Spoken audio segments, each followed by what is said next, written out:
We always late per usual. People know that in the chat, man. We always Blame the nigga. a little late per usual. Nothing new.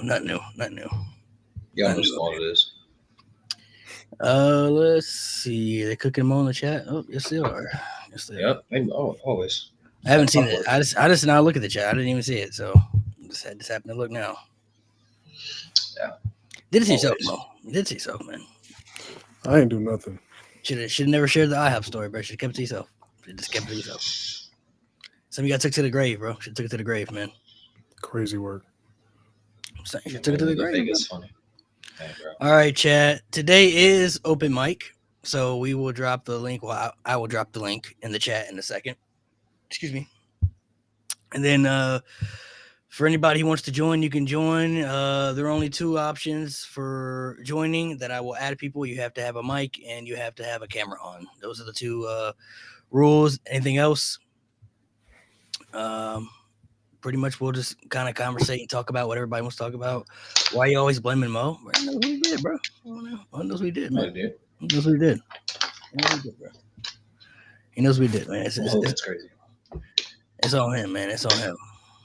Let's see. Shout out to GJ Lewis. Don't think they're gonna be here today. So shout out to the originals of the pod. Some people are gonna be missing out today, so kind of is what it is. But it's all good.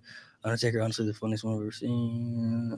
Oh, he's talking about the Mo names. Listen, I don't know who came up. I don't even know how that started in the chat. I really don't. I can't remember how it started. I don't know if Mo said something. If somebody on here said something, or if somebody in the chat said something, I don't know how it started. It just kind of kept going. Chat, I hate y'all. Just know that. I don't know how it happened. But what's up, Pat? Let me fix this. Yeah. Let me get this up here. I know. That's a dope hat. Where'd you get that hat from? I got it from a company called 258 LA. No, that's sick. That's fire. That's fire. Yeah. That's fire as hell. That's dope. Eddie, and then it's got them. That's dope as hell. It's tough. That's the bottom of it. I'm not a big hat person, but that's yeah. So actually, the last episode I did. Are you saving these comments again, Malik? Who? Are you saving these comments? Yeah. No one. Yeah. Oh, that's the LW one. Okay. That same company. Yeah. So I wore that. It's kind of hard to see, but that's the lowrider.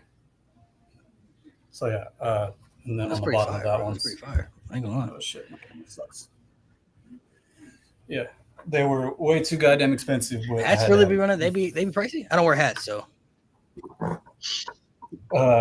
With both of those, with shipping, was like 72 a piece, 75, somewhere around there. Damn.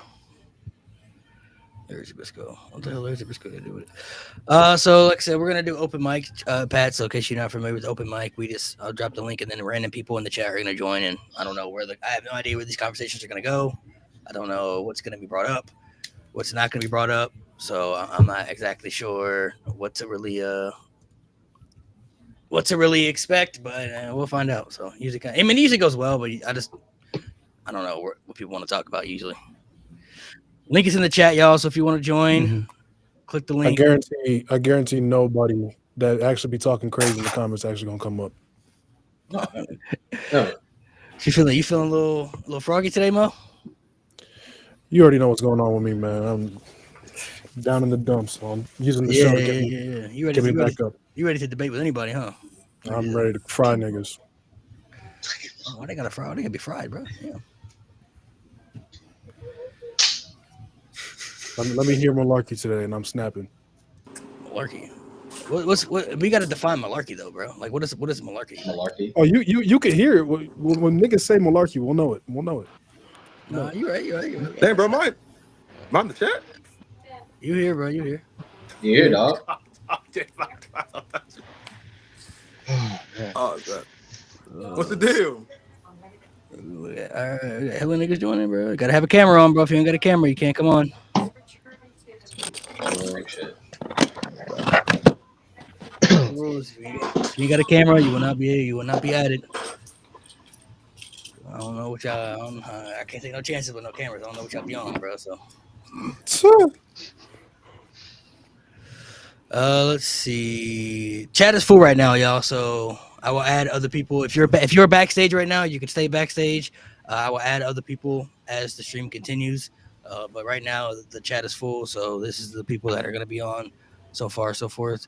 Brian, you might want to turn your camera. You to the side, bro. So your camera's like on the side, like your face is sideways right now. So I don't know if you want to fix that or not, but I don't know if you can hear me. There you go. Yeah, that's better. That's better. That's better. There we go. That's better. All right, thank you guys for pulling up, coming through. Don't know what you got. We can talk about whatever you guys want to talk about, man. Anybody who's up here, who's usually not a usual on the pod, we can discuss whatever you guys want to talk about, man. If you guys want to debate, we can talk some debate. If you guys want to just conversate about things. And we're gonna play a little game at the end after we done. We're gonna play a little game. I got something. Go ahead. It's about Jey Uso. Okay. This might be a hot take. But I don't know if you're gonna be like Lewis or not. No. Yeah. It's actually positive. It's actually a positive. Okay. I think Jey Uso title reign's already better than Gunther's. That might be a hot take. Oh, I said this yesterday. You said that in the chat yesterday. Somebody in the chat said that yesterday. They did? Yeah, I said they booking Jay better than they ever booked Gunther. After Randy. After Randy, it was on the decline. Oh, They never gave Gunther the proper title reign. They're booking him better for sure. Yeah, after Randy, he definitely went. I mean, the stuff with Damian Priest afterwards, it was cool, but it wasn't as good. It wasn't as good as the Randy stuff, you know. Like the Randy stuff was the peak. Literally. We talking about Raw main event Jey Uso. That's what we talking about. No. We're talking about main event. Main event Jey Uso. Raw main event. Talking about Main event Jey Uso. Main event Jey Uso. Nah, Mo. You know it's right, bro. You know that fraud. You know what that fraud did to Gunther. You know that ball Hold fraud on. did. Crazy. Fraud is a little. You know. I mean, he made it last night, man. Now he's fraud. Also, Jey. Also, Saturday he's night main event. He's not gonna make it it's a money. main event. Gonna make it money to make. Yeah. Jey Uso also has a lot of ops. Now you really think about it, he has John Cena on him, Logan Paul. He has now Gunther's on his ass. The money in the bank. You know what's bank. crazy? Ali. He had more compelling storylines than they gave Gunther after Randy. Right. They never gave Gunther shit. After Randy, they didn't give him much to work with. The semi stuff was cool. It was fine. It was like a repeat of Honestly, though, Logan Paul is something to work with. Of course. Yes. It's Logan Right. Paul, bro. Yes. And then they morphed it into the John Cena stuff. That's more attention than Gunther ever got. That bald fraud never gave That's Gunther okay. the time of day after Randy. Yeah, I think He was the third wheel in the Judgment Day feud. A third wheel to Finn Balor in the feud. I think the most spotlight he's ever had, probably during his reign, Goldberg. might have been the Cody thing, honestly, and that wasn't even for the title. I forgot about that. That's filler, and that was filler. I would just say Jey Uso, bro. I'm sorry. Yes. I was gonna say Jey Uso when you face Jey Uso, but Oh, when you remember when you put Jimmy, you beat Jimmy to death. Yeah, that was like his second peak. But I meant like as far as facing like one of their mainstream stars. You know what I mean? Like Randy's up there, but like Cody was probably like the pinnacle of like. Jey Uso was the biggest star in the world, but I get what you're talking about though. I mean, Jey Uso is big. I don't say he's big as Cody, but you know he's a big star. That Cody stuff was filler though. So No, it was definitely filler. It was Exactly. It was. It wasn't too bad. We're comparing mid to mid, but you know it's all right. Bro, this title race not that bad. I can't really judge it too far. It's still in the early stages. You know what I mean? So it it's just like started. Like His this. first It's been a feud month. has been Logan. That's his it's been cool. The Seth match. Seth Rollins, the Seth That was match. Seth match. The Logan Paul Logan match. The Logan match is this. Let's keep it a buck. It was ass. It was ass. It was Any ass. Logan Paul led match is gonna be dog shit. It was It was ass. ass. It was. I don't ass. even- It was okay. It was okay. It was okay. it wasn't even a Yeah, match. it was like okay. You can't even say it was ass because it wasn't a match. It was a commercial. It's pretty much. Oh yeah, it was like half commercial. The ending was Jey fire. Uso barely got off. I was The getting ending was fire. It was spammed great. Saturday night with commercials. Was that just me? No, that was everybody. Bro, I'm getting That was everybody. spammed. I said this match is 5 minutes. No, That was they was everybody. spamming with the commercials for sure. I don't remember the last Saturday Night's main event having that many commercials. Maybe I'm tripping, but I was, No, it was Oh no, it crazy. did. for No, sure. it didn't. That's why I don't like watching those shows. I thought I missed the match. Man, they're spamming with the commercial, man. I need to make it like commercial free. That's crazy. Even on Peacock, I thought Peacock was gonna be kind of like how it is on Netflix. So do we think they're going? Do we think they're going to add Travis Scott to this? Oh my God. Please God. He's probably gonna be the one to cause Jey Uso to win. I'm just throwing it out. I mean, it was supposed to be rumored out there. If he's not in the match, he's definitely going to interfere. I'm actually praying right now that doesn't happen. I'm actually praying right now. It's gonna happen though. Say prayer. Say prayer first, bro. I need you to say Okay, by show of hands, just a show of hands, who actually think he's going to be in the match? Just raise your hand if you think he's. I mean, Logan Paul is in it, so I'm not. Like if you actually think he's going to be a 6-man with Travis Scott, raise your hand if you actually think they're going to do a 6-man. But ain't it too late though? It's like no, it's not too late. It's 2 more weeks. It's 2 more. They can all squeeze in. That's a little too late, bro. That's a little. Nah, That bit too not late. for WWE. So I don't put anything. nobody else besides Nate thinks they're going to do a 6-man. Only Nate. I have no faith in this ball. Brian too. I don't think so. I want to give Triple H. He's definitely going to be there. No, he'll be there, but not in the match. I want to give Triple H the benefit of the doubt that he wouldn't niggas this match. I'm not anymore. I wouldn't be too surprised. You're right. Who am I to believe him? I can't believe him. Chat throwing up some hands. Okay, so some people in the chat think he's gonna be a 6-man. Okay. We're gonna call it the TKO Trios match. I wouldn't be surprised. Because I mean, they obviously would add Jimmy, to be on the other side of it. But I mean, if Travis Scott was in it, I mean, I don't expect him to really do much. He probably would get in there and do a little something, take a bump or something. I don't think he would do majority of the stuff, if I'm being honest. Then again, I mean, who knows? He might hit a 450 for all we know. I don't know. Shit. He might do something wild. Travis with a 450 would be crazy. It'd be crazy. No. Now, if he hit a 450, you can give him a contract. I don't care, bro. I've seen enough. If he hit a 450, give him the belt. He hit a 450 splash clean. Give him the belt if he hit a 450 flash. The last thing we need from Travis Scott would be crazy, bro. Where you start losing. We need to do Travis Scott. Bro, 450 from Travis Scott. Can you tell me that wouldn't be crazy? Come on, bro. That'd be insane. No, 450 by Travis Scott. Yeah. If he hit it clean though, like a real clean 450 splash. Or if you do a frog splash through the announce table. I'm saying through a table, give him a belt. I ain't gonna lie. Through a table, clean. Through the announce table, yeah, give him a belt. Yeah, he can win a speed championship. He can win a speed championship. Let's go ahead and give him that speed championship. He can win a speed championship. Yeah, right. Bring back 24/7. 24/7. Yeah. Oh my God. He hit it clean through a table. Yes, give him a belt. Yes. Yeah, all right, let's go ahead and get Bad Bunny a belt. Let's go ahead because he actually had a good. Yeah, why not? Sure. Yeah, why not? I was never against that too. I was never against Bad Bunny. Hey, he was hooping in that match with Damian Priest, man. He was hooping. Bad Bunny was hooping. He was hooping. I'd like to see Bad Bunny come back and do more if he ever, I'd rather see him than Travis Scott. Maybe that's the surprise. Well, to be fair, we haven't seen Travis Scott wrestle though, so we don't know if he can wrestle or not. Like we haven't seen it. We haven't seen it. I don't have faith. A lot of people say the same thing. I'm saying a lot of people were saying the same thing about Bad Bunny too. You don't know when these celebrities come in. We don't really know what they could do until we see. I got faith in a lot of things, not Travis Scott. Because when Logan Paul came in, anybody have faith in Logan Paul either? I'm just saying, bro. I did. I don't know because he was an athlete. I didn't. Yeah, athlete come into the city. I knew Logan was an athlete. I knew he was like that. So I'm like, yeah, he's gonna be nice here. He could be an athlete, but I don't mean he's gonna be a good wrestler per se. Like he surprised me. I mean, I give athletes a better chance than just a regular celebrity, right? Especially Travis Scott, who is like 140 pounds soaking wet. Like Bad Bunny's not an athlete, and he had bangers. That's why he's surprised. That's why. Yeah, I was surprised. I was very surprised what he did. But he was away from the main event. Though, you never know who come in and cook, bro. That's true. You never know. You never know who come in. I don't have a problem with celebrities in wrestling. There's been celebrities that had decent matches. So. Yeah, I mean, I'm willing to give it a chance. Like if you do good in your first match, I'm like, okay. If you do shitty, then it's like, oh, you don't come back. Okay? You can't wrestle. Fuck out of here. Don't come back. If you do good, then I'll give you a benefit of that. All right, you know what I'm saying? You got a little something. Like celebrities like wrestling I don't have an issue with that. But when you're interfering with main event of WrestleMania shit, then I'm like, all right.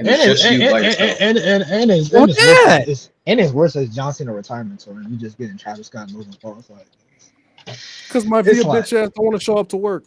Hey, shout out to the Rock. Guys. No, you guys, that's the problem.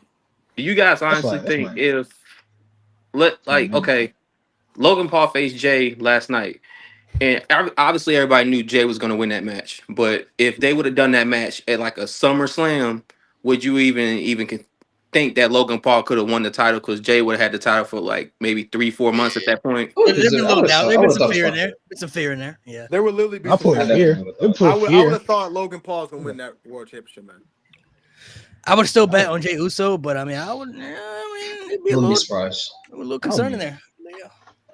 I was a little concerned for a minute when they had Cena come out. I was like, oh, wait a minute now, bro. I have a question. So nasty now.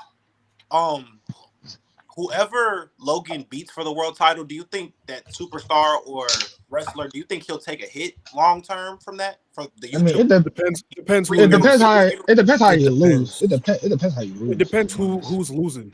Like if Jey Uso loses to Logan Paul, I'm never taking that man serious again. That's my point. I'm never taking that man serious. That's I mean, you can't. I mean, AJ Styles just lost to Logan Paul. It's interference. It was, yeah. So like, if he loses clean, then that's crazy. If he loses clean, that's crazy. Oh yeah. I mean, he would never beat Jey Uso clean though. I don't think he'd do that. But even if he lost by interference, I wouldn't. He would low-key beat him clean. I think he will only beat him. No, beat Jey Uso. No. If he had money in the bank, they might let him do that. They might, you never know. They're not gonna beat him clean, bro. Logan Paul. Look at Logan Paul's last title win wasn't clean. So like, he's not gonna. If he had the money in the bank, he would. So he cashed in on him like after he got his ass over. Yeah, that's different. That's different. Cash in. That's not different. Y'all would see the greatest crash out on this podcast. I mean, he's not going to be in the match, so it don't matter. If he ever wins Money in the Bank or Brock Lesnar, I don't know. No. Mo, you got to stay strong because it's coming. I don't know when, but it's coming. What? Title run? Oh yeah. Well, yeah. It's bound to come. It has to be there at some point. It has to be. Yeah, unfortunately, yes. Wait, what has to be there at some point? What has to be? Logan Paul's title. It has to be there at some point. He's gonna be the world champion. If he gets better, he's gonna be the champion. Honestly, I don't overall package. He's dog shit. So where do you not like him? I don't think he's gonna. I don't think he's gonna get better. To be honest. Hey, Mo, where do you think his flaws are at? Where do you think Logan Paul's flaws are at? Character work, ass. Storytelling, ass. Promo work, ass. In ring, you need to practice a bunch. Ass. I agree. His promos aren't ass. In ring. Bro, I mean, his promos all the same. I mean, he got exposed when they had that big promo segment with everybody in the chamber. He got exposed bad. That nigga sucks. No, like a year ago. In ring. No. Like a year ago. Like a month ago. I think he's talking about when CM Punk said so, but it wasn't really that crazy. All right. Oh, that's CM Punk, bro. That's CM Punk. What the fuck? Of course, he's not gonna fucking be put a toe with CM Punk on the CM Punk level, but he's what the fuck? You expect him to cook with CM Punk on the mic? It's CM Punk. That nigga cooked the rock. No. Even with AJ, that shit was the rock. Even with AJ, it wasn't. It wasn't. No, that segment was because they had nothing to work with. That segment was just awkward. They had nothing to work with. What has he proven to me for me to look at him and be like, okay, as an overall package, you should be a world champion? Nothing. Virality. He can actually go in the ring. And don't bring up the argument that he has to practice a lot because a lot of wrestlers practice before the match. So I don't care if it takes a month. No, that's fine. Then you shouldn't be in the world title picture. That's fine. Then you shouldn't be in the world title picture. That's perfectly fine. You shouldn't be in the world title picture. Mo. So you should be in the world title picture. How does that make sense? No, because he has to practice a month in advance. Listen to me. If you have to practice every match that you are in, and you are incapable of leading any match to any level, you should not be a world champion. So you should not be a world. If you can't lead a match, I agree. Okay, at that point, lead a match. But just because I'm fine with that. Just because you practice your matches before, that doesn't mean practice. That's fine. You can practice. That's as you should. Fine. But my point is, I was going to say because the Macho Man had all his matches like scripted. Yeah, that's fine. Yeah, I'm saying all his matches like. No, but like as long as Logan Paul needs to get ready for a match. No, I'm saying all his matches were step by step. There's people who's talking about it, like, absolutely. Step by step, but Macho Man can lead a match though, so it's different. It's different argument. Exactly. I feel like Logan Paul. I feel like Logan Paul's in a rare place where I understand what you're saying, where he can't lead a match, but the main event scene is so stacked to where you can pair him with people that can carry him for a short amount of time, if that makes sense. For his carrying your world champion is crazy. I'm sorry, but that's crazy. We're talking Logan Paul. So we're not talking Great Khali. We're talking Logan. And we doing it with Jay. Logan Paul. We're talking about someone who can actually for wrestle. Logan Paul is at a stage in his career where he's good, but he's not good enough to lead yet. Like he can go in the ring and he can know his spots. Like if somebody's in the ring and call the spots, he'll know what to do and execute it. He's just not good enough to call things on his own and lead a particular match. So Mo's not wrong about like leading. And like y'all said, and the main event scene is so stacked right now. So why the fuck should we give the world title to somebody in Logan Paul who's not ready compared to those other people? Logan Paul, I don't want to hear money because that money's not going to my pocket. I don't. Okay, and I understand, and I get what you're saying. But the heat that he brings, the eyes he brings, you know what I mean? It just makes sense. It just makes even the irritation you get is the reason why they would want that. No, that's great. You can bring the eyes without having a world title around your waist. He can be a draw. I think you forget what company you're talking about too. If we're talking like TNA, AEW, I think your point would make much more sense. But WWE is more about moments, and they're more about viewers and gates and breaking records. I'm not saying you should main event WrestleMania. No. I think that's way too far. I think that's a prestigious spot. But if he has the title, say from after SummerSlam till about Survivor Series, drops it, I think that's perfectly fine. I think him going to Crown Jewel in Perth is fine. I think him doing whatever other Saudi show, if they have any in between, is fine. And then him dropping in at Survivor Series. And once we get to WrestleMania, he can drop the title. I think it's fine. I think you hold him to. Besides what Backlash, I mean, Logan Paul been there this year. Like he said, he's gonna be full time. Yeah. He may not have been there every single week, but he's been there a lot this year. Like, and I don't have a problem with him being there. I just don't think he should be in the world title. And unfortunately, I hear you saying about the money thing, but they sign him for a lot of money, bro. They're gonna at some point make. You gotta invest. You gotta. They gotta make. They're gonna do it. They sign for a lot of money, so he's gonna be world champion at some point. I get what you're saying though. I kind of agree with you at some points, but how much they signed that man for and what they put him in every match he's had has been a big match. Yes. Think about who he's won against. Yes. Yeah. In every match, he's been against the Viper. He's been against Roman Reigns, Seth Rollins, Cody Rhodes, all in this. And he's a part timer. You know what I'm saying? He's a part timer. LA Knight in his first year, he went against Roman Reigns and Seth Rollins. Yeah, that's great. But what I'm saying is, if he cannot improve as an overall package, he should not be a world champ. If he does, great, because he's clearly showing up. Great. If you get better at all those facets, great. I'm not one of those people that's like, oh, you're a celebrity. Oh, you're an outsider. You should never be a world champion, even if you're as good as people that are at that level. But he's not there. And I feel you. And I think he could be a draw. And I think he could be a draw without having the world title. And you're right. But Triple H is that guy. Triple H is that guy's gonna say. So Mo, hey, I got a question. What would you have Logan I don't even think it's a Triple H thing. I think it's just the WWE. I think it's TKO. I think it's TKO. Yeah, right. TKO. I agree. Wait, so Mo, I got a question. Where would you put Logan Paul in a tier ranking system? Like if I had to give him a grade? Yeah. As an overall package, probably a D. A D? A D is crazy. A D is crazy. Yeah, D's low, man. A D is crazy. I give him like a C minus. If you're comparing him to obviously if you're gonna compare him to I'll be nice. Okay, hold on. I'll be nice. A D plus. Where are we putting Jey Uso at? That's like Nikita level. Actually, no, Nikita's like F. No, Nikita's an F. Yeah, that's an F. Yeah, that's an F. Logan gets a D plus because I'm like, okay, I can see you getting better. But if you don't, then so wait. We got the Eat Man. We got the Eat Man in a tier. Yeah, as an overall, because as a storyteller, he's great. Yes, he's shown his character work very well. Yes. Promo, he's all right. So for Jay, I'd probably go like C plus. Wait. So wait. Mo, you have Jay. So wait. So you're telling me that Logan Paul is barely a grade above Nikita Lyons? Wait, what? No, she's an F minus. Like if I can go past that, she's way. Oh yeah, for sure. But so you said Jay's a C plus, right? So you think Jay's not too far from Logan? Like, yes, that was my question. Pretty much. A C plus to a D plus. Hey Mo. I'm gonna give you this comparison. If you can, so they're somewhat similar superstars when it comes to athleticism, but if you compare to, like, okay, let's put him against Ricochet. athleticism wise, I'm just hear me out. Athleticism wise, they're there. But when you compare it to like working a crowd, being a heel, and mic skills, will you give it to Ricochet or will you give it to Logan? Logan. Right now, Right now. Right now, that's right now. Come on. Ricochet, Yeah, Ricochet, right now in AEW, he's been one of the best heels on the planet.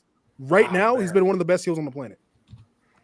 100%. I think a lot of us are stuck on WWE. Mic work, I will. Mic work is still. Yeah, I'll give heel work to Ricochet right now. Ricochet right now. Logan Ricochet, get real heel heat, man. He really gets it. That is go away heat. There's a That is clear clear. difference. There's a very It's like clear turn the difference. TV off heat. I still little heat at some point. Someone say no. Hold on. Someone say I'm yapping. Please come up. Please come up. Open mic. Please come up. That's what it is. Please come up. We go ask Open mic. people here in Yeah, Logan Paul, he'll never become a face because due to his controversial status. No, he never will be. It's go away heat. It's go away heat. And it is go away heat. He probably wouldn't even be a good face to begin with, like the Miz. Like no, hell no. The Miz. We tried the Miz. No. Miz actually, Miz is a solid face for like a month. I agree. Who? I agree. Miz, he's a solid face for like a month. Bro, but you get a month, 30 days. I never liked Miz as a baby face. No, he only works as a baby face for like Miz was a very good short amount of time. Miz was a very good like 2 months. Miz is always meant to be a hated heel. You know what I mean? Like he's just naturally better at it. You know what I mean? And I kind of look at Randy Orton the same. Like Randy Orton can be a good face, but he's just much better as a heel. You know what I mean? I'm saying much better when Miz is heel, that's 2018 LeBron James. When he's a face, he's literally 2015 Monte Ellis. He's terrible as a face. I don't like it. I never liked it. I'm rocking with that. All right. I'm being real. Like I don't like him as a baby face. It's terrible. I feel like in professional wrestling though, like being a heel is, I mean, it's obviously more easy. It's just a lot more easier for somebody like Logan Paul too, because he's just naturally hated by a lot of people. So there isn't really much he has to do for people not to like him or want to see him. All he has to do is show his presence. As soon as you hear that fucking scream in his music, you're just like, oh my god. Bro, like, well, I think because we all really hate Logan Paul in general.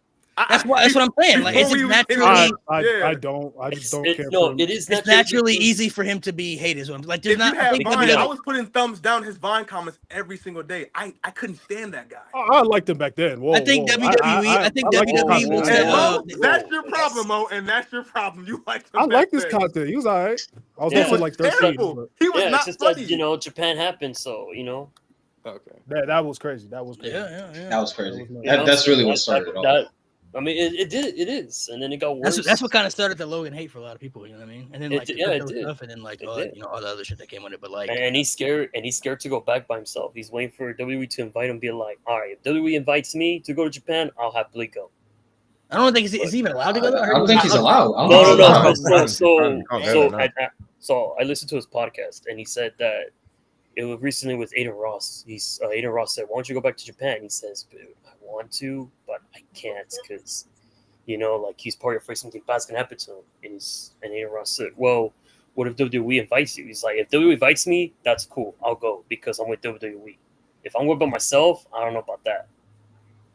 Yeah, I mean that's kind of smart though. It might not be safe for him. Shit. I mean, I don't know what they do to people out there. So. Yeah. No, what he did was kind of wild too. Though, so. On that. But I'm the type to give someone a second chance. So I don't judge him. I don't judge his wrestling based off what he did outside of the shit. Because it doesn't matter at the end of the day. What you do outside of wrestling does not affect what you do. Just to me, right now, my overall main point is that to me, I don't look at him and say you should be a world champion in any way, shape, or form. As he is right now. That's my overall point. No, I'm not saying that's crazy. I mean, nobody. I don't think. Why we still talk about Logan Paul? I don't think anybody is disagreeing with what you were saying necessarily. Our whole point was not disagreeing with what you're saying, but our whole point was like it's just gonna happen though. Like doesn't mean they won't do it necessarily. You know what I mean? Like they're already putting him in these high profile spots. Look at the match he's already about to be in. Like they've already shown interest. They want him to be somebody they can invest into as one of their top stars because of his name value, what he brings to the product through social media and all that stuff, right? So there really isn't. That's why I always said there's really not much he has to do as far as like it's the little things I think WWE looks at and cares about. They understand his reactions. He doesn't have to do much as far as be hated. Okay, that's cool. He can come out and stand in the ring for 5 minutes and people will hate him, and that's all they really need to see right there. They put him with the right people. He already proved that he can excel and have good matches, some even great matches with the right amount of people that he's in the ring with. He's already showing little steps and baby steps about, being serious about this to an extent, right? I think WWE is looking at it long term. Like if he really commits to it long term, year by year, we can continue to make him a bigger star and eventually put the title on him. That's what I'm seeing for the future. That's what I see too. Because if he gets better year by year, because I don't see why he wouldn't. 100% thumbs up. Go ahead, put the belt on. He's already working with the right. Like he's only going to get. I would assume he's only going to get better working with guys like Cena and Cody and all these other people who know what they're doing. You know what I mean? Like they've been doing this forever. So it's like, how could you not get better? If you can't get better by that, then it's a problem. If you can't get better, that's the problem. They're putting you with some of the best talent they have right now. So it's like exactly you can't get better, then it's like something ain't clicking. Time to pull the plug on that guy. Here, like big facts. Let's see. So he already got his hand up. What you want to say? All right. The whole reason I was up here, I'm not gonna lie. I watched the episode I think up here last week, and they were or Buddy with the hats. He was on here. I think he jumped off, but him and G were going back and forth about Bronson Reed joining. Oh yeah, I was in that. We gotta give you credit. That's the whole reason I'm up here right now. So we gotta talk about that. G, you ain't here today, bro. Catch some strays, G. We gotta give you credit. He deserves it. He catch deserves next week, G. Don't worry, it's all good. It's all good. But my overall question is, how's everybody feeling? And overall direction, where do you think we're going from here? So War Games.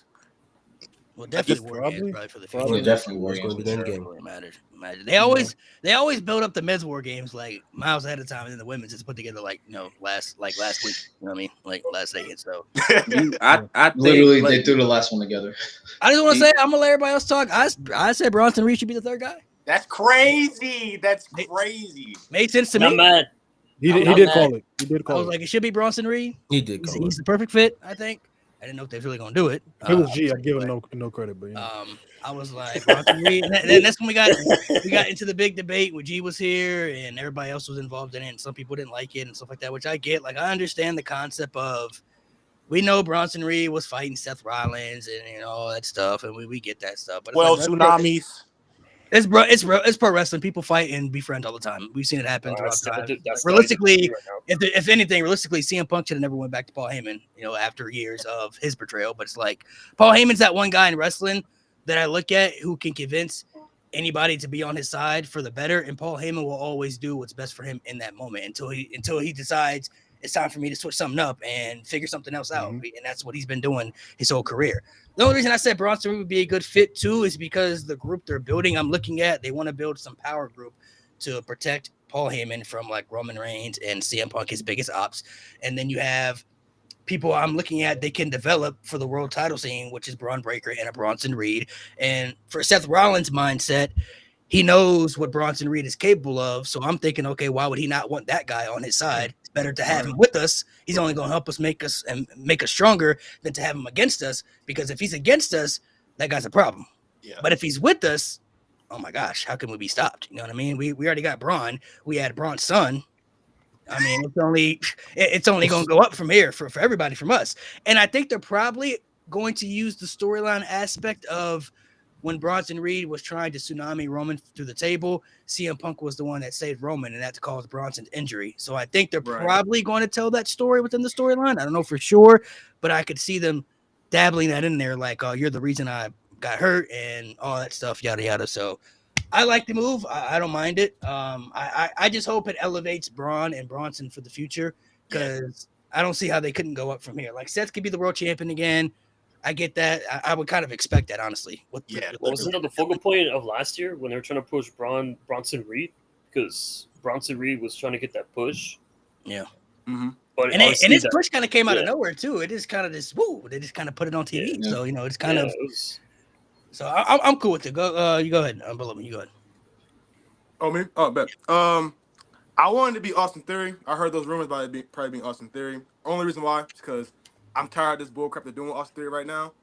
Bro's obviously over with the crowd a little bit. He deserves something better.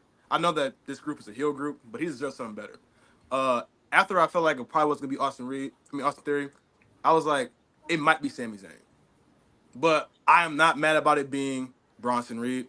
I think it's a good addition. I think it's going to be kind of crazy. So that's my take on it. I mean, I like it. I don't know what the controversy is about, really. That's a good addition, in my opinion. Brody, what about you? Let him go next. And then Just to piggyback off of that, like I know it's never gonna happen, but to add Bronson Reed to that mix was great to do. But just in my mind, like just imagine if you had, you got Seth, Braun, and Bronson Reed, and let's say they was going to War Games or something, they got their teams together, whatever. Would it be crazy if they looking for a fifth member and that fifth member didn't show up to Survivor Series and that fifth member was Brock Lesnar, to help out? That's OD at that point. That'd be great. That's not OD. That's kind of not OD. I'm good. Nah, I'm good. We don't need it. Are you talking about Brock on the other side or Paul Heyman's side? On the other side, you had Brock, you got. Oh, okay. I thought you meant on Paul Heyman's side. No, like good. If Seth they got their team and they couldn't find a fourth member, or even if they did a 6-man tag with them three against them three, that wouldn't be crazy. Wait, I thought you meant. I'm good. Mo, okay, Mo, just think about it. If they did like Seth, Braun, Bronson versus Punk, Roman, and Brock. I'm good. I'm good. I'm good. Keep that nigga away. That's kind I'm of good. crazy. I mean, I'm good. Keep that nigga far away from my screen. I'm okay. Tell that nigga to enjoy retirement. I'm okay. He had the literal perfect storybook ending. I don't mean you take all the allegations to the side. The nigga literally had the perfect ending to his story. He does not need to come back. He's done. Let him go off in the sunset. He actually had a good way to go, like before all the controversy. Like let him go. Don't just leave it. I'm good. Stay home. Okay. If let's say if Seth gets the title off of Jay, do you think it's gonna be meant for Punk to get it off of him or somebody else? Gunther. Probably. Gunther off Seth? Gunther or Punk. It's either Gunther. I can see Punk again. I can see Punk. I think Punk for sure. I feel like that's the night one main event. Punk, yeah. Mania. If it's Gunther, like Mo said, then that's it. It's only Gunther or Punk. No one else can take that title off of. Okay, and there's two things I want to say because the last time y'all did an open mic, I asked y'all guys if you think they were gonna start a female bloodline. It seemed like that's what they're doing, and then I also mentioned about the Tongan sisters. Female bloodline was who involved? I heard about that. Yeah, because I think one of them is in LFG. Hanging low in the wig. That was on LFG or something like that. She's not ready. I don't know who that was on LFG. I know you're talking about, but I don't think she was one of the sisters though. I don't think she's one of the. Hanging low in the wig. Yeah. I don't think she was one of the sisters though. Right. Okay. The one thing I wanted to talk to y'all guys about was there was it's crazy, but would it be crazy to see a rivalry between Karrion Kross and Aleister Black? That would be fire, actually. Put a title on Karrion Kross, please. But even if they did like a great rivalry, even if you put them as a tag team, just imagine Black Mass and that elbow that shot that he does from behind the head. Karrion Kross and Aleister Black, they could have an appealing story just because of their characters. So I can see like the character aspects of their story, like their characters coming together. It'd be interesting. I was hoping they was gonna put Karrion Kross in the Money in the Bank, but he's not even a qualified match. So yeah, too much goth energy for me. I'm okay. That's ridiculous. That's ridiculous. Tops, what did you wanted to say something? You had your hand raised before. I let you go. Yeah, man. I was just gonna say I'm probably gonna go against popular opinion. I don't like the Bronson Reed alliance. I'm with G Baby, man. I just don't feel like it makes sense. Like I don't get why Bronson Reed needs Seth Rollins. He took him out with the 12 tsunamis or how many it was. And I just feel like, why am I going to take orders from this guy when I can just literally take his spot as the leader? You've seen how Bron Breakker has been quite subservient with obviously Seth, probably because they're building up to that kind of like Triple H Batista kind of evolution where they, he like turns on him eventually, and probably I think Bron Breakker is going to be like the baby face, probably to replace Cody eventually is probably the plan. But for the Bronson Reed thing, I feel like they probably should have switched it and had Jeff Cobb join Seth and Bron Breakker, and have Bronson Reed join the Bloodline, because I just feel like the history between them two. Bro, why do I need to take orders from Seth? I can just take you out. I've already took you out anyway. So it's like, why am I going to follow to what you say? I think the motivation of Seth is good. Like you said, I want him on my side because I know how he can take me out. But Bronson Reed, the guy doesn't need anyone to help him. He was causing havoc before the injury. So yeah, that's just my take on it anyway. Go on, Brian. Okay, so we got to remember that the point of the faction, Seth is trying to lead the future. Yeah. That's the point of the faction, right? Yeah. I understand Bronson has squished Seth, and that's going to be burned in our memories. But for the plan of the future, I kind of understand where he's going. He wants to lead these kind of angry young heels to success. So I understand where you guys are coming from, but you also have to realize that these are younger superstars, and this is to elevate them.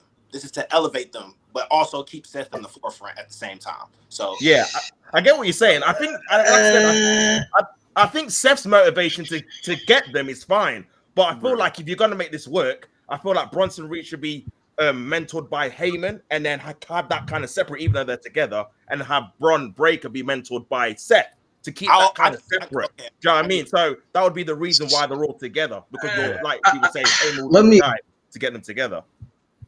Let me say this. Go on. The point of this faction, I thought, which it still can be, just the way, it's just the presentation of what the faction's supposed to be. You're presenting it to be the future of the company. You're presenting it to be, oh, this is the next generation, right? Bron Breakker's in his like early mid-20s. Yeah. But Bronson Reed's like in his mid-30s, which is fine if you want to push him. But let's not paint this as the future when the future, like I'm talking like guys for the next 20. Bronson's like the next 10. That's like my big critique. That's why I'm like Mello theory. Yeah. I'm fine if you want to just be like, this is just a badass group and we're going to cause havoc. But don't push it to like, oh, this is the future, when it's like only one of these guys is going to be here 20 years. Future of the and like, let's be real. Let's be real. Bronson Reed isn't going to be on like face of the company type stuff. Like he's going to be a big star, but he's not going to be on Bron Breakker's level. That's the only issue I have. It's just the presentation of the group. That's why I preferred a Mello or a Theory. Those are guys you can put on Bron's level. I don't think you can put Bronson Reed on Bron Breakker's level. That's just my only issue. Counterpoint to that, Evolution, Batista was older than Triple H. Triple H, when Evolution started, he was. Oh shit, he was. But he was a star. Yes, but he was a. Everybody forgets that Triple H, when he started Evolution, he was in his 30s. Batista was also in his 30s, but he's older than Triple H. That's why I was like, and they pushed. And they pushed Batista. I don't think they're going to push Bronson Reed the way they're going to push Batista. That's my point. Yeah, Batista also when I agree with that. When they first had Batista in Evolution, he was, I think, early 30s, and then when he finally won the world title, I think he was like Bronson Reed's age right now. You know what I mean? Like, so he had been developed for at least a few years before they gave him that big push, and they realized he was ready. So, I think Bronson Reed can be a world champion. I think Bron Breakker is more of next, like he's the face. That's the next guy they're going to make. That's the next guy. That's the next guy. Which is not a bad spot. I mean, Bronson Reed can still be world champion. I mean, it's not parallel. I feel like Bron Breakker, he's the Randy Orton, and Bronson Reed's the Batista. You know what I'm saying? Like not literally, but Bronson can have more longevity, and Bronson Reed can still have a nice spot within the company as well and stuff like that. So, I mean, I get Top's point of like, what would Bronson's motivation be to join Seth? Because like I already took you out, but I don't look at him joining Seth to take orders. I look at him joining because he's doing it to better himself for the future. Like I don't see Seth bullying him around and taking advantage of him. Like I feel like if that was gonna happen, Bronson Reed would step back and be like, relax. I mean, like, I already took you out once. That's what I think. Don't make me do it again. We're on the same page now. This is it. This is supposed to be for the bigger purpose. You know what I mean? It's supposed to be for the greater good. So now if they get to the point where Seth is like basically lap dogging, Bronson and Braun around, like go do my dirty work, and like then I'm gonna be like, all right, I don't want to see that. You know what I'm saying? I want that to be explained. We don't need to see that out of these two guys. You know what I mean? Like we need to see like some progression. We need to see them stand on business. You know what I mean? Kind of like how when Solo was in the bloodline and he was the enforcer, Roman never really bullied him. He never really pushed him around. When he got in Solo's face, Solo was like, back up. You feel me? Like relax type stuff. Same with Solo and Jacob. You know what I mean? It's kind of like you don't want to provoke that guy. You know what I mean? Like that guy's on your side, but he's not just gonna, do whatever you want him to do. You know what I'm saying? He's a wild person. You know, I kind of feel like you kind of make those two kind of that, where it's like they want the same end goal. I feel like it could work out. You know what I mean? Go ahead, man. You got your hand raised. Let you go real quick. Oh, my bad. Look, I'm actually real quick. I gotta go. Second service. I'm a church boy. My bad. But before I go, make sure y'all boys follow me on Mr. Hot Takes on TikTok. That's my wrestling TikTok. I'm not allowed to do that. My bad if I'm being disrespectful or anything. But make sure you go follow me on my TikTok, Mr. Hot Takes. I gotta go though. It was real fun talking to y'all boys. Appreciate you coming through. Yeah, my bad, dog. I gotta go. Y'all stay smooth. All right. Yeah, so we're gonna get some other people in here. We got some other people backstage waiting too, man. So fellas, I'll do my thing real quick. Appreciate. Oh shit, we get him out of here. Okay, go ahead, before you guys leave, he got something you want to do real quick. I got something I'm gonna do. I'm gonna do this. I want to do this with all the groups just to see where we land at. We're gonna stop. We're gonna stop when you hear a wrestler that is a better promo than MJF. I just want to get a clip out of you guys. Let's see. I want to see where everyone's had that. Okay. This is for them or everybody? Everybody. Okay. Like we're gonna go on we're gonna stop till every person has like stopped. Like we're gonna keep going till everybody has stopped. All right. Number 1, LA Knight. Number 2, Chelsea Green. 3, John Moxley.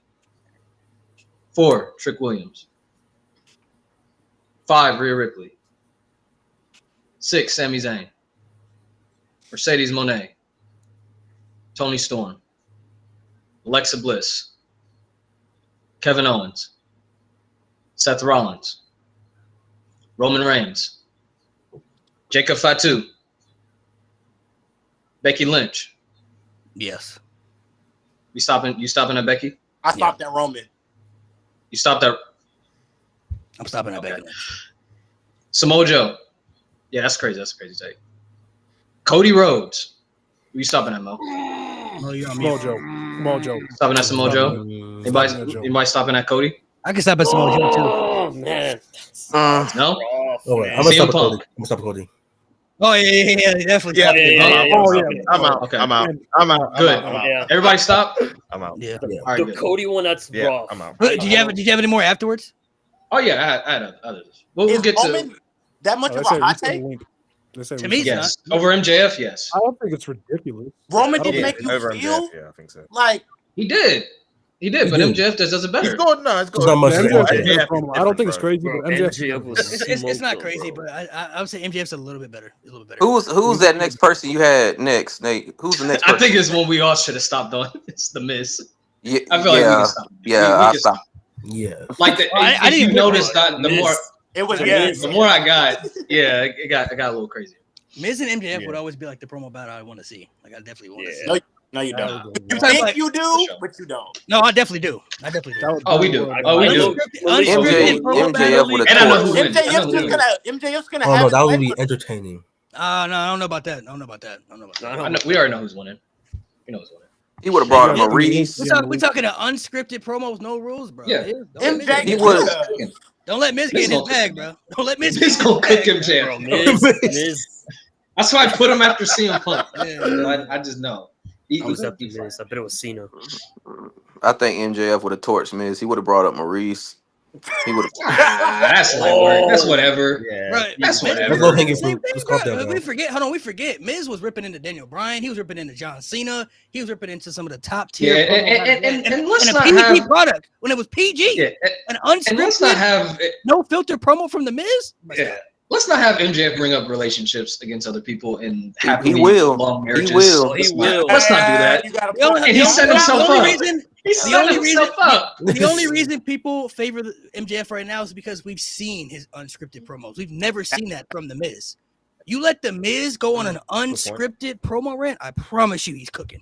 He is cooking on so many levels, bro. Yeah, What was that promo he had against Roman? And he was like, "I've been at this for 12 damn years." That was John Cena. Was that John He could Cena? Cena and Roman too. Yeah. He said, "Earn it." I've earned it for 12 days. Yeah. That was John Cena and Roman. Yeah. Saying, Okay, so wait, before we go, if you had to do like a dream promo battle, you had to put 4 people in the ring, who would it be? 4. Like Cena, Punk, Cena and Punk is a good one. Do it gotta correlate? Do it like storyline? Austin.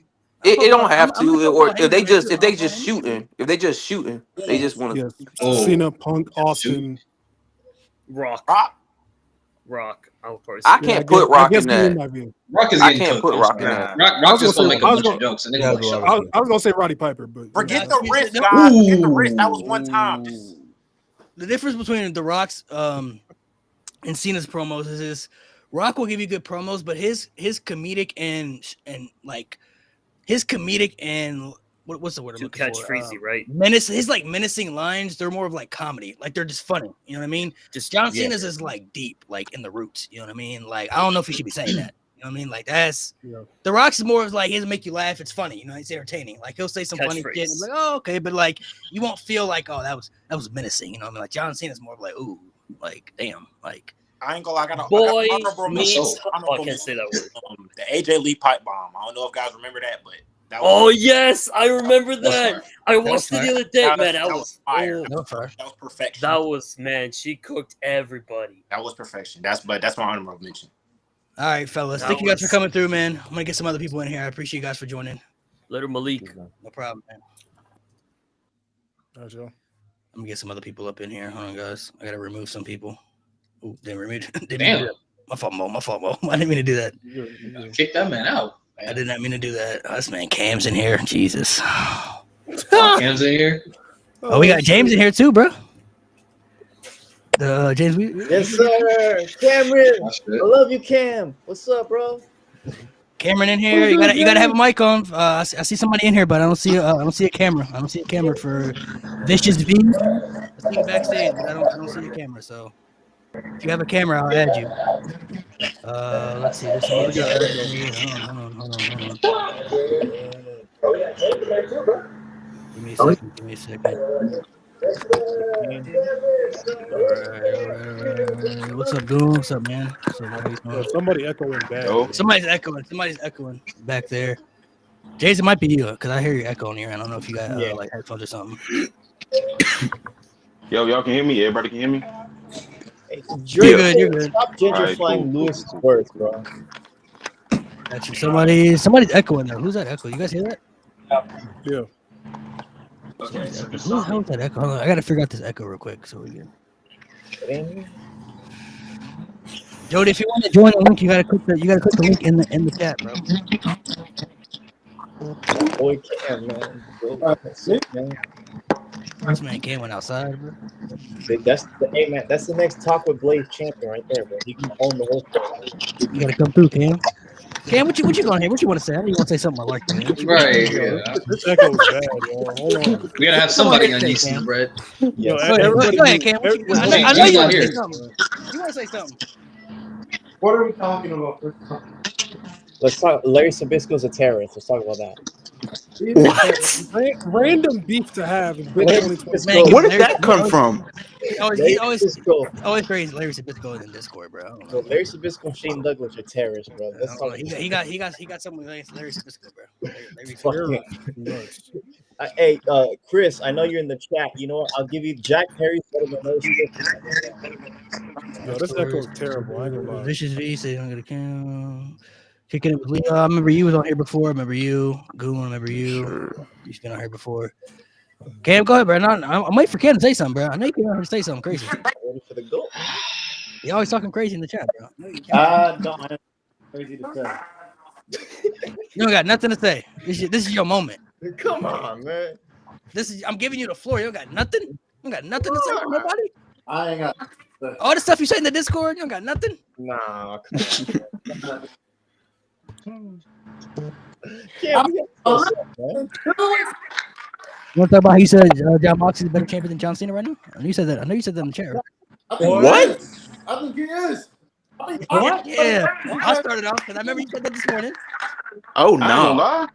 I might agree with him. Real talk. I might agree with him. I'm not gonna lie. No. I disagree, but it's closer than people think right now. I'm not gonna lie. It's a lot closer than people think. It's not a crazy take. I'm not even gonna say it's not a crazy take, bro. If Mox isn't better, him and Cena are like equally as bad. Because I'll be real with you, Cena's heel turn, or not turn, but his heel run so far has just been Okay, so let's dive into that. What about Cena's heel turn is so ass for people? It's not even the turn. Okay. If you think it's bad, if you think it's bad for the people who think it's, some people might not think it's bad. I don't think the heel one. I don't think. Can y'all hear me, by the way? Yeah. Turn your camera. We can't see your face. We can't see your face. Sorry, am I audible enough, or can you guys not hear me? Because I moved out here thinking I had better. Can y'all hear me or what? It's like it can hear you, but it's like background noise. Background. Hold on. All right. I gotta cut my camera off. Give me a second. You're good. Go ahead. First, you got your hand raised. Go ahead, man. Go ahead. All right. So I think the problem with this whole entire heel turn is the fact that we were expecting a lot more from it, and it's not even like Cena's fault. Because let's not forget who was the catalyst for his heel turn, who decided not to show up. I'm just kidding. I'm sorry. Which is Dwayne, the guy, keeps slitting his throat, and it's like, where are you then? Where you said slitting his? What does this mean? This has no significance now. All of what you did, you decided to ruin Cody Rhodes' title run for no reason. You showing up with bad blood for no reason, right? Like, this is where, as if we're talking heel turns, one, the Cody. Because if we're talking heel turns, it's been reported by multiple sources that the Cena heel turn was a backup plan, and that the Cena heel turn was the backup plan because originally it was supposed to be Cody going heel. They went to Cody. They said, Cody, hey. They went to Cody. They said, hey, Cody, do you mind going heel? Cody said, no, I don't want to do it. So they went to Johnson. That was plan B. Honestly, I would have preferred Cody going heel. Christian, you're a dick. Yeah. You know, right now? The reason why, because I feel like with John Cena, well, in my opinion, he's not doing bad. I forgot who said, I think it was you, Malik, before. It's just the timing of it, like it's his last year. So it's kind of like some people going to agree with it. Some people going to say it's his last year. It makes no sense for him to be heel. But honestly, I mean, and people do miss the point of it. Like he says he's going to ruin wrestling. So in some way, you don't like what you're seeing part of the time. All right, see now, okay. See now that kind of talking point. All right. Now see that kind of talking point is But I'm that not kind of gonna- talking point. No, But not the sign. I'm gonna be real with y'all for a minute, bro. I'm gonna be real with y'all for a minute. You've been signed. Let Goon go. Let him go. I'm gonna be so honest with this whole stuff. When I hear that talking point, Cena's whole reasoning and his motivation for everything that he's doing is to ruin wrestling, I view that as nothing more than just one big behind cop out. Because I'm looking at his match with Cody, which, by the way, I don't think that was a good match in the slightest. It's not even the ending is just, it just made it worse. But just the match itself, I'm like, yeah, it wasn't entertaining. It was very boring. I thought that Cody and Cena would have better chemistry than that. Maybe if it was a face Cena where he put a bit more effort in, hey, maybe that match could have been better. But I don't like. I'm cool with the storyline of, hey, I'm here to ruin wrestling because you guys as the fans have hated me for no apparent reason. And every time that you wanted me to do something for y'all's sake, I've done it, but that still wasn't good enough. So you know what? Cool. Screw y'all. I'm gonna just ruin the very product that you love. I'm cool with that storyline and that motivation. However, I'm not a fan of having that motivation. And because you had a motivation, then us as fans, we just stuck with, lackadaisical product. I'm like, okay, just because somebody said they want to ruin professional wrestling, don't mean they still don't got to put in the effort to put up something worthy. Like that's how I look at it. I don't like him, him doing what he did last night. Cool, that's fine. But like when you're producing bullshit, no, bro. And then people want to say, oh, well, he's producing that kind of that bad product because hey, it's all in the storyline. I'm like, it's still bad. Like, bad stuff is still bad stuff. Like if you really want to go, because no. Here's the thing about The Rock. The Rock, you can blame The Rock only for what he controls. I blame The Rock for not showing up. And I ain't gonna lie, when he had a little interview and was like, oh, well, I didn't show up at Mania because I didn't want to take the spotlight away from Cena. Cool, then why is Travis Scott there? If that's the whole point. If you want Cena to have the entire spotlight all on his own, then he should have been out there with Cody by himself. There should have been nobody to get involved. But the fact that Travis did get involved, and it's like, okay, cool. Travis is here.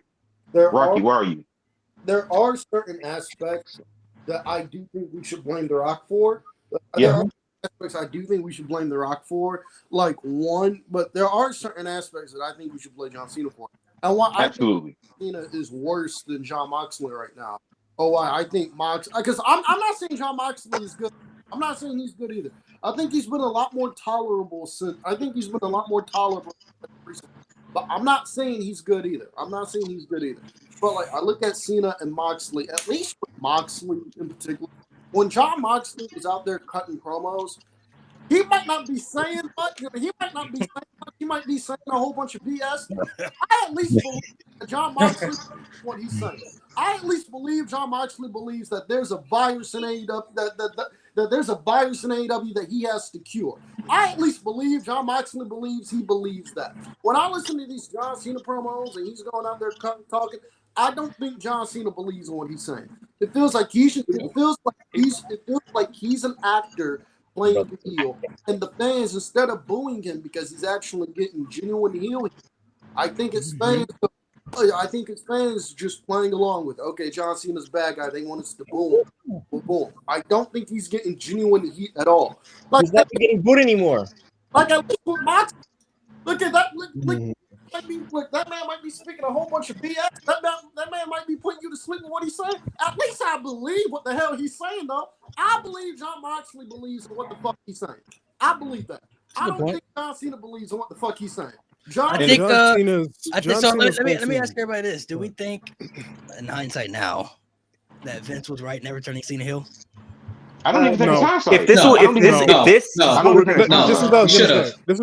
what I was going to say. I don't think it's hindsight. So my answer to that is no. I think the thing is with John Cena's heel turn is I think his motivations are extremely weak. They don't make very. Y'all bullied me. We stopped bullying you in 2019. You people. 2018. We stopped bullying you a decade ago. But he made up a good point for that, though. Like the people only appreciate me now because I'm leaving, though. Like that's the only reason you like me now. We started appreciating him over half a decade ago. That's when he was halfway out. That's when he was already halfway gone. Like we're giving you your flowers, nigga. What the fuck more do you want? Nigga, we gave you flowers. You're only giving me my flowers and you got people telling, and you got people. I'm out of it. But you didn't give it to me when I was in my prime when I deserved it. Boo hoo, nigga, cry me a river. No one cares. But like 2015, he was making millions of dollars and we was booing you. Who cares? That's almost as bad as a grown ass man. Imagine a grown ass man every single week who's made millions of dollars. Who people started appreciating half a decade ago. Takes him 5 years after that fact and over 20 years to finally say, I hate y'all. Y'all bullied me. I'm breaking up with y'all. Wait, nigga, we don't care. This motivation would have worked even in 2016. Although, that's almost was like the best, honestly, because he was holding the U.S. title. I actually felt like he was trying. It didn't feel like phoned in half the time because he was actually putting in great matches and good storylines that helped elevate his character. They were still doing when he was U.S. champion, though. Yeah, Kevin Owens. Yeah, like that was like especially when he was feuding with Seth in 2015. Like even that Kevin build up Owens. to SummerSlam. Yeah, like they were booing Cena like crazy. And then when Seth won, even though the way he won was crazy, the fact that he became U.S. champion while also being world champion, oh man, people was eating that stuff up. Even when Cena, when Seth was gonna get a statue and stuff, and people they was loving that stuff. It was like, he was still getting booed in 2018, bro. Yeah, so like 2019 is when it was gone. Yeah, he was still getting booed for a minute. I mean, his points are understandable. It's one of the situations where it's like people don't want to give the real respect to certain legends until they're either out of it or until they're dead, and they're not here to see it. And that's an issue within the world. That's how it always is. Like people don't want to, respect certain people. Like, they just banned the thing for Pete Rose to go into the Baseball Hall of Fame. They only did it now because he's dead, though. So they only wanted to put him in when he wasn't here to see it, and he's not alive for people to give him his flowers. You know what I mean? When LeBron retires from the NBA, watch the Glaze. Watch how crazy the Glaze is. What?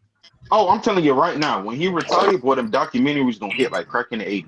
It's gonna be a crazy Glaze, and you're gonna point out individuals in your life that for a fact did not like him when he was playing, and you're gonna be like, bro, you're a hypocrite. My dad right now. My dad was a Cena hater his whole life. All of a sudden, he's cheering for Cena like he's the greatest wrestler of all time. Like, no, bro, you were fucking rooting for that bald bitch when they were fighting in his prime. Now you want to be a fucking Cena fan. So, but he worked harder than everyone else. Man, shut up. I ain't gonna cap y'all. He did call out the fans for being fickle. A lot of fans are being So, fickle. like, I think You're right. I think another aspect of John Cena's heel run that sucks right now, and why I don't think his role is very good. Say what you want to about Jey Uso. You look at the creative on Raw. On Raw, Jey Uso has like 4 to 5 different people coming after his title. Yeah. You know what I mean? Like Logan Paul told Jey Uso, "I want your title." Gunther told Jey Uso, "Hey man, this little Mickey Mouse reign you have it. It's over. I'm gonna need my belt back." Seth Rollins is like, "Hey man, when I get done with the punk tag, I'm coming for my title. You know, I need that title." Braun Breaker, I want the title. Same thing. Sami gonna turn on Jey. Sami wants the title. We don't know. Like, there's like 4 different people on Raw that want the title. John Cena, the thing that John Cena, it's literally him coming out, him telling the fans, "You get nothing. You people get nothing. You deserve nothing." And then whoever you see comes out and drops the finish. And then we don't see John. And then we see John Cena won after that until the pay-per-view. And to I feel like piggyback, with Jey Uso too. I mean, I think Seth is the favorite to beat him, but I wouldn't say wholeheartedly that I would be confident for that. Like, I feel Cody's really the only option that's going to beat Cena. I don't see anybody else beating Cena for the title. No. I would honestly be shocked if it's not Cody Rhodes. It'd be stupid, bro. The way Cody lost at Mania, he got fucking bitched by Travis Scott and Cena. They made him look like a retard. Like, no, bro, you gotta win. You gotta get your win back, bro. If he doesn't, if Cena retires without facing Cody again, what the fuck? You wasted main event for no reason. and to piggyback off of Cam's point, one of the biggest problems that I've had with WWE for years is the fact that you have so much star power, and you got honestly, they've been top heavy on their main roster for quite some time now, and you don't be giving the fans the big marquee matches that we be wanting to see. Like, for example, why has Gunther, these 3 guys, Gunther, AJ, and Seth, why have they all been on the same roster for years now, but we've never seen a Gunther and AJ match on live TV? Because they've done it on like live shows, right? But it was just one time. I personally think they should have had that match at the Chamber. Why haven't we? That could have been a great. Why haven't we gotten a true Gunther versus Seth match? Because I know they did one back when Gunther was known as Walter, but that ended in DQ. And then I know they did it at like a live event or whatever. But it's stuff like that, right? Like, why haven't we gotten Walter versus Ilya yet? Or I'm sorry, Gunther versus Ilya yet? Like, they're just, he's injured. But he should be Bro, back. No. I get he's injured now, but we could have gotten that match before. Like, gotten it. So yeah, for the Intercontinental Championship, because I feel like that would have been better than Sammy. No disrespect to Sammy, but I think that would have been better. It was in NXT. Like, even I'm like, bro, we could have gotten. Even when the Hurt Business was here, why didn't we have a Bloodline versus Hurt Business situation going on? Like, why no? Like, I'm looking at right there too. Yeah, it was right there. Like, bro, I'm looking at Roman Reigns, right? And the amount, like, there are so many. When I tell y'all that there are so many guys that I would love to see Roman Reigns go up against, because I would love to see him go up against AJ again. I would love to see him go up against Gunther. I would love to see him go up against Braun Breaker, which that probably could happen. I ain't gonna lie. I think we probably get that maybe at Clash, Clash in Paris, maybe. I would love to see Roman and Jacob. Like, you have all these guys, so just use them. Like, I think the thing is, and to piggyback what you were saying, it's not even just with the men's division, it's the females women's too. Women's too, for sure. NXT, I keep saying it, NXT has the best women's division all around. When you have people like Jordan Grace down there, Stephanie McCool, who's been doing her thing, you literally just sent up Julie, who's already qualified for Money in the Bank. Thank you, Julie, for getting Charlotte out of there. Thank you for that, because I did not want to see her in the Money in the Bank match at all. And then it's like you have stars that could be good, but it's like you don't give them the fans a reason to want to buy into some of these women's wrestlers. We can see with like Natalya. Look at the stuff she's been doing on the indies in GCW. She's been doing great stuff. I don't understand how we can't do this on Raw, and this would be a great thing for her because this can have her go after the IC title. It gives her something to do instead of just wasting her talent backstage doing nothing or just getting put in a random tag team that goes absolutely nowhere. I will say this. I will say this. As Goon, I agree with a lot what you're saying. And like one of the biggest reasons why I think Gunther's reign suffered a bit, why people are like this reign hitting for me. Gunther is World Heavyweight Champion. I'm not saying he had a bad reign, thing like that. But you look at who the fuck he was feuding with as World Heavyweight Champion. It was right. They did the Sammy match. Right? They did the Sammy match with the Sammy match. Sammy match made sense. Sammy beat Gunther at Mania. Can they do? Can he do it again? The Sammy match made sense. And then for the next few, right, they did the Orton match. Orton match made sense. Okay, cool. Then for the next 3 months, it was back to Damian Priest and Finn. It was back to Damian Priest and Finn Balor. Damian Priest made sense though because Damian Priest lost the title. I'm not trying to hate on Damian Priest and Finn Balor. I'm not. I know Damian Priest and Finn. I know Damian Priest made sense. So I'm not trying to hate on him. I'm not. But like one of the things that I wish we could have seen from this title reign, bro, all the big dogs on Raw should have been calling up. Hey man, I want that title. CM Punk on Raw told Gunther, "Hey man, I'll see your ass. Hey man, I want my title. Hey man, I want that title. I'll see your ass at Survivor Series." What makes it even worse? What makes it even worse?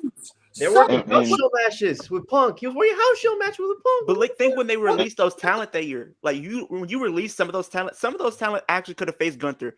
I always look at it, and the first person that comes to mind, Dijak.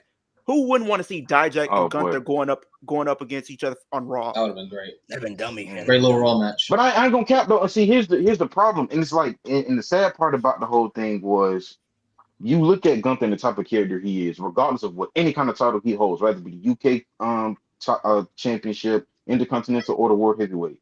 Mm-hmm. You look at each and one of those. You look at all of those reigns. Mm-hmm. The way he was booked is pretty similar. It was the thing of, okay, hey, you got this big menacing person, and he's this mountain that you just honestly can't climb or conquer. No pun intended. Shout out to Oba. And you have these other people who's like, oh, I think I can beat him. Gunther like, you think you can? All right, cool. Let's see if you can. And you literally just had that. Like, the reason his IC title reign is so revered the way it is, isn't really because of the storylines. Even though he had some pretty good storylines in there, it's more so because of just the quality of matches that he has. Like you look back that at 2023 in that specific year, the majority of just banger matches that came from that year came primarily from his title reign. It's the same thing with Orange Cassidy, who's their national champion. Two of the best title reigns of the past 5 years I've ever seen in terms of the mid-card scene. Orange Cassidy and Gunther. Gunther and Orange Cassidy, they didn't really have a whole lot. He's so like Gunther is so easy. Gunther is so easy to book as a champion. He's so easy. Like let my man go over here. We got his hand raised. Go ahead, man. All right. So we talk about using talent, right? We talk about Gunther totally not being utilized. There's certain talents right now that are getting over like crazy, or at least one particular talent who's getting over like crazy. And this company, for some reason, doesn't even want to feature on weekly television for some reason. You know, why is Karrion Kross, your number one merch seller, not even featured on weekly television? Let alone these guys that we can at least see on weekly TV. Yeah, we have a guy who's actually actively making merch and selling, like doing his job and getting over with a crowd, and he's not even being featured on Raw at all. Like, he's not even backstage segment. Like one backstage cameo like 2 weeks ago. And what's even worse is that the stars that are being utilized and are being pushed, especially like some of the new guys they've been pushing in the main event scene, some fans complain saying that they're not at that level. They don't deserve to be at that level, or they complain about them being pushed at that level, even though they've been pushed from. That's what they wanted. They want new stars in the main event to be utilized in the main event scene. Like, I don't know, a Damian Priest, who, you know, I've seen people online complaining about him beating Drew McIntyre. Well, I'm sorry, pal. That's just how you want a guy to be pushed and utilized in the main event scene. I'm gonna get some hate for this. I do think Karrion Kross deserves an opportunity to be on TV because he obviously is over. So I would like to see him on TV. I think he should be on TV because he is over. But I see people going carrying across their Money in the Bank, and I'm like, what the fuck are you people on? I don't I say you need to do Money in the Bank, but I don't think it's gonna happen. I feel is if you put Carrion in the Money in the Bank, I feel it's if it's gonna be like LA Knight in 2023 all over again. People are gonna want to see him win, and then only to get disappointed by somebody else winning it. They put him in the IC title scene, bro. And going back to what you said about Damian Priest, I don't think it was bad that he won because in a sense it kind of made sense. If you look at WrestleMania, Drew got the win. Damian hasn't got a win yet. Oh, I'm not saying it's bad. I'm like the fans. I feel are like out the here complaining fans. about that Daniel Bryan said He doesn't it even know what they already. want either right They're now. fickle. They're fickle. Like they say they want something, and then when they get it, they turn on it. It's a continuing. It's a perfect example cycle. right now. I've seen a lot of people throughout socials. You know, when Roman was champ, they were mad about it. Then when he lost, they missed it. And then when Cody was champ, they were mad about it. Now that Cody's lost, now they miss it all of a sudden. No, Like, bro, where was this at? I'm saying, now y'all miss Cody as champion. There is one wrestler that I feel as if I'm not saying that they're bad, but it's sometimes their booking kind of just sometimes baffles me, and that's Rhea Ripley. I know it's gonna probably get some hate. I don't hate Rhea. I don't hate Rhea, but it's like, why are we just continuously pushing her over other people? I understand. I understand. Kairi Sane just came back, and we probably know that Zoe Stark would have taken the pin because of her injury. I hope she gets well soon. But like, how are we building other women's stars if we're continuously putting up against Rhea and Rhea continuously going over? First off, I don't think.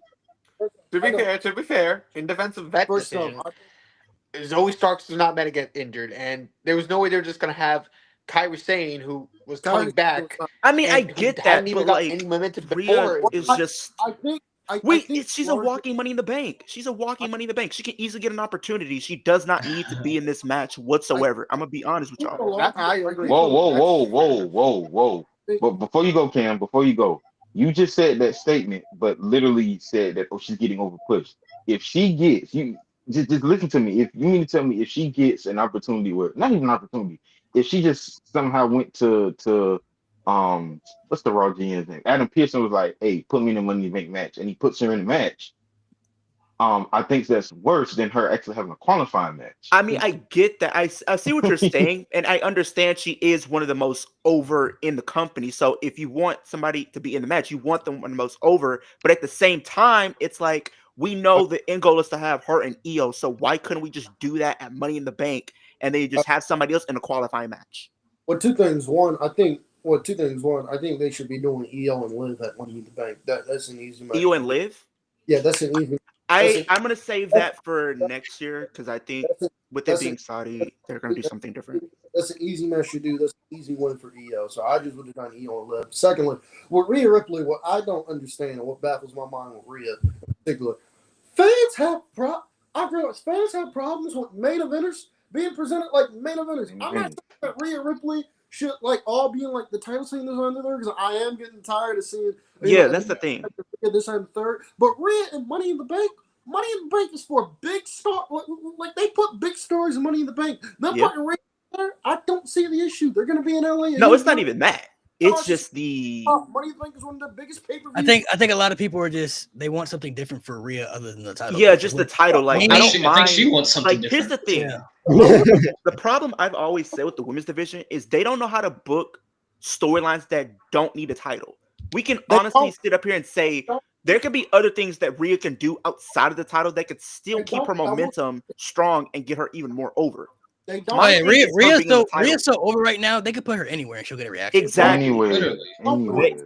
I will say this. I'm not disagreeing with you, but I'm going to counter. I'm not disagreeing with you. I'm not because I agree with you, but I'm going to counteract your point with this. When WWE fires a lot, when WWE just fires a lot of their women, when WWE fires just a lot of their women because we don't need them. Well, I don't care what you think about Shayna Baszler. Shayna Baszler can be a solid. She's a solid body on the roster. I don't care what you think of her. I don't care what you think of women like Queen of this and the third. There's solid bodies there on the roster. When you just they could have literally told when you just fire these women. When you just fire these women, because if you like turn on Raw and like you see the match graphic for like, let's say they're doing Rhea, let's say they're doing Rhea and Julia. Well, no shit. I expect Julie's just getting caught. I expect Rhea Ripley to beat Julia. Like, I expect that. My thing is, where the fuck is Julia getting her win back? Because like they don't have anybody else. Like like where's like Dakota Kai where they can throw on TV and they can have a pretty good match and Julia can beat Dakota. Where's somebody like a fucking Indy Hartwell where they can throw on TV and Julia can beat her? Like all these women they're firing this and third. I don't think it's all these women they're firing this and third. They're losing a lot of people that can be true. Help build up women because they don't have any. So it's like you look at Rhea, what the fuck is there for her to do on Raw? You want Rhea? What the fuck is there for her to do on Raw if it's not going after the world title? And I'm not disagreeing with you, but they already did Rhea. But they already did Rhea and Roxanne. Roxanne Perez is not beating Rhea Ripley, so that's going to be belt to ass for Roxanne. So they not. That's going to be belt. Rhea going to put belt to ass to Roxanne. It's like there's other things you can do. Going to put belt to ass there. So do you want Rhea working? What? You want to go back to Rhea and Liv? You want to go back to Rhea? Oh no! And I don't want to go back to that. I don't. No, we don't need that. I think honestly, what if you just put her in the IC title division? Her and Lyra could be really good. I wouldn't be upset about it. Lyra could be really good. But then how people gonna feel when she wins the IC title though? That's the thing. Yeah, I'm gonna say I don't want her beating Lyra, bro. No, I feel like whoever because she's already feuding with Becky, and then Becky hasn't won the title yet, but we're assuming she's going to, and we can already tell how people are going to feel when Becky holds the title. You know what I mean? Just by being. But I feel like going back to what you were saying, like with Roxanne, I think the thing is with Roxanne, she's probably going to be tied up with Liv probably whenever she comes back, probably as early as tomorrow. Dom got that on the back. Because like everybody's been saying, Dom is the luckiest man on all of pro wrestling. Like any one of us would probably want to be in Dom's position. I don't think it's luck. I don't think it's luck. I just think no, but here's Dom the thing. got game. We know as soon as Liv bro. comes back, it's going to be hell to pay for Dom.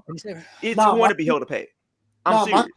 The thing I'm trying to say though is if you're doing the thing I'm trying to say though is y'all want Rhea feuding with other women. I understand that. I do. Put her on SmackDown. But my thing, just put her on SmackDown at this point if they're because I feel like she's went through everybody on Raw.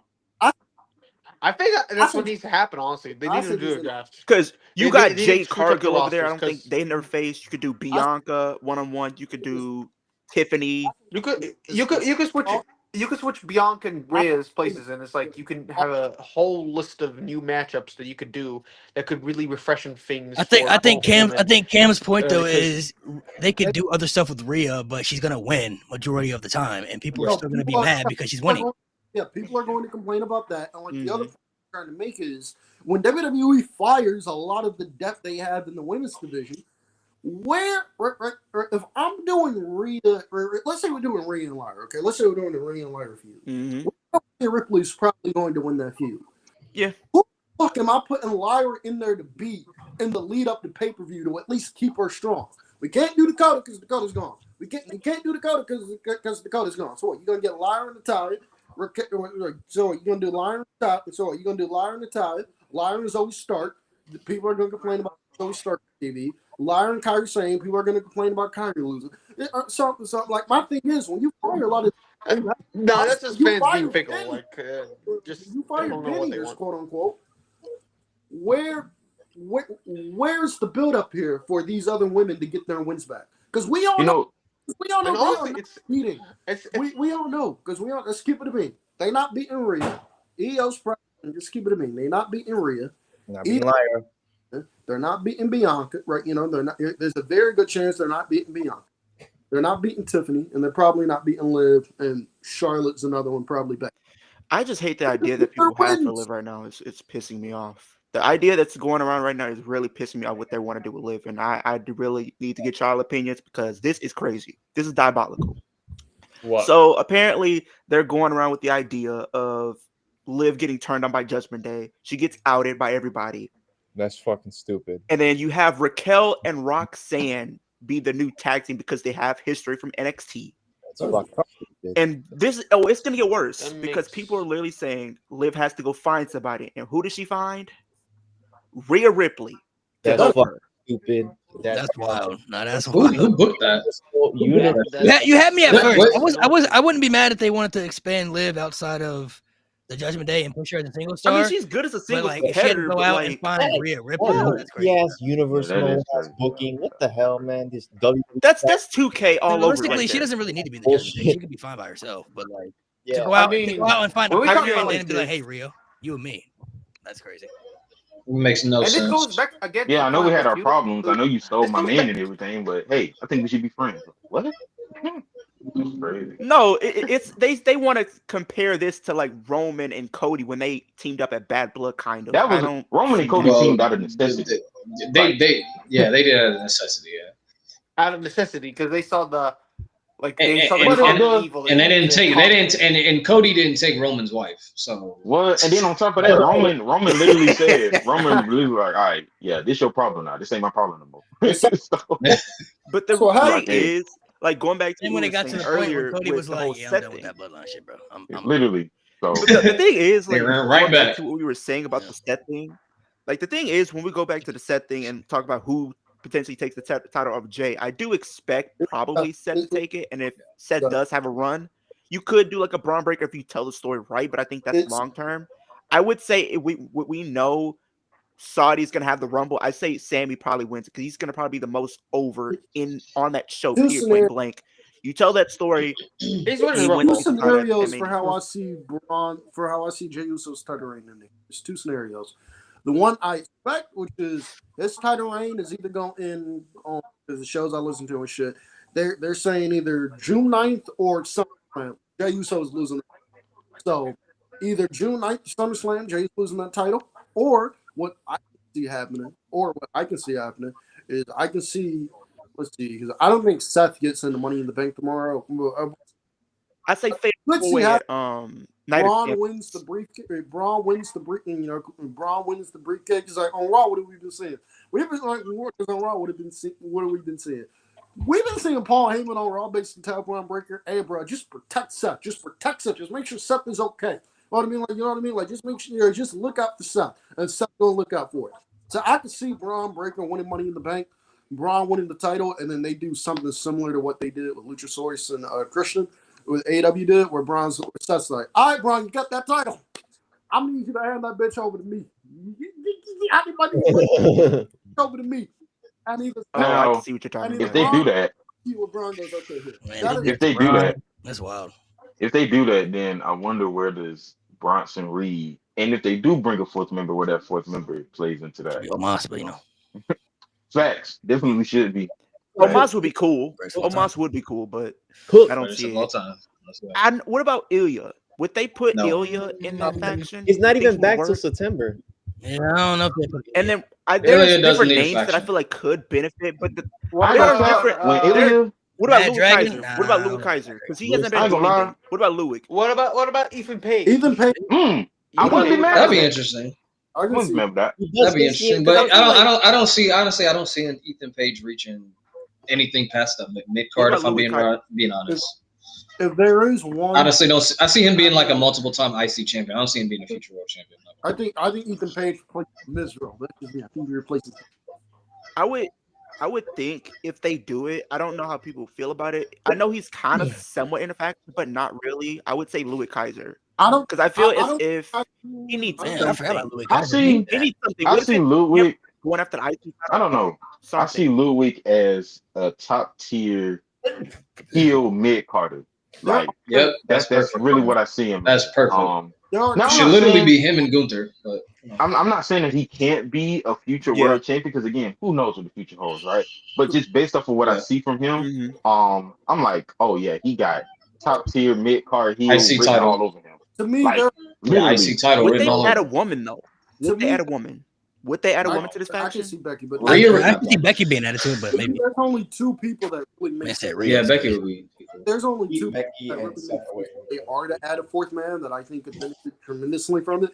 One is Carmelo Hayes. I don't like Melo Don't Miz. I don't like Melo Don't Miz, but I don't like Melo Don't Miz, but Melo Don't Miz is working for Melo. As much as I hate to say it, Melo Don't Miz is working for Melo, but I still think they need to get him off SmackDown because I think SmackDown is the one on television and that show's doing nothing to get anybody over. So Carmelo Hayes is one. I could see going to Raw and having a lot of success with their group.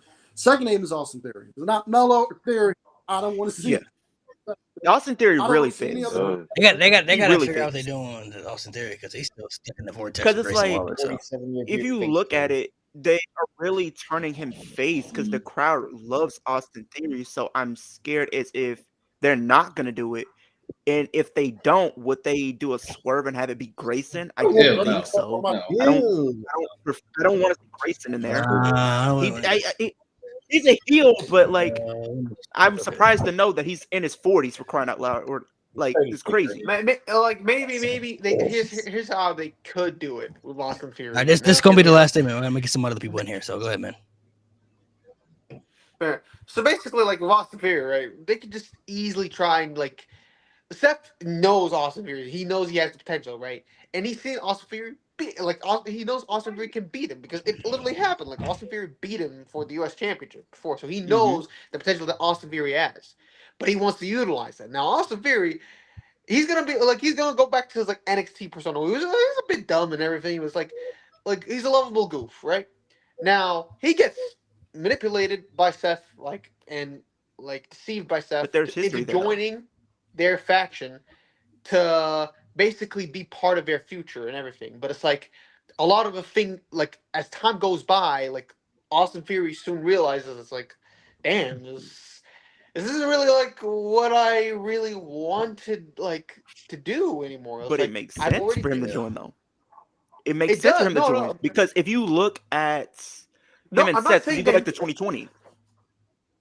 No, I think he's he's painting the going. picture. He's telling the story of like after a year, Theory realizes maybe this wasn't the best idea. No, it's slowly time realizes, but it's like Austin Theory ain't like Bronson, where it's like those two are willing to wreak havoc alongside with Seth. But Austin Theory, like he's doing this, trying to do the same. But it's like, he doesn't really have that same like desire to like destroy everybody in their path and everything else. Like he wants to, go ahead and now do the right things for the fans and everything because now they're cheering for him, rooting for him more and more, and that's literally what's happening right now. Like they wanted to root for him to break up from Waller, and it's like they're trying to make him a face, but it's like Seth doesn't want him to leave because he sees the potential Theory and he knows he's the future, so he wants to keep him with them in the faction, and he tries to manipulate him and everything, but it's like, I mean, I don't know if it really is a fair comparison, but he kind of would be taking a bit of Sami Zayn's role, like from Bloodlines, like I would say he's part of the faction, but it's like he doesn't really he as more time passes by, it's like he realizes he doesn't fit in, and it's like everything that they're doing is like he doesn't agree with, and it eventually leads to the big story of Austin Theory eventually. It's a more big plot, of which will Randy actually get him than- into over like crazy, and as a potential big babyface. Like if it's not If Braun done Breaker who can be the correctly, big babyface, if they tell that story, Austin Theory could benefit from it and become that big babyface instead. But I am dragging. No, you're this good. out, You're but good. You're good. It's not even that, but it's like a fair comparison. I know it might be a little crazy. Is Randy before he joined Evolution? Because I feel as if Randy really wasn't doing too much, honestly. But when he joined Evolution, that helped him. But also the thing with Austin Theory, he has tie-ins that makes sense for him to join. Yeah. The Disciples when he was with Seth Rollins back in 2020. If you go to Evolve before that, literally Paul Heyman accompanied him and he embraced him and said he is going to be the future of WWE. So if you do add him in that faction, you have it come full circle and you can tell a story from there. Yeah, there's so much potential with that story if they want to tell it, but it's All right, fellas. I'm gonna add some other people in here. I got some people back here waiting, so appreciate you guys for coming through. All right. See ya. Go ahead. Let's see. Appreciate you, Cam, coming on. We're gonna get some more people up in here. They said that turn been teased since the We Want Cody movement. I'm dead. Which movement? We Want Cody. Hell yeah. Y'all can hear me? Yeah. Facts. Yep. Okay. Good.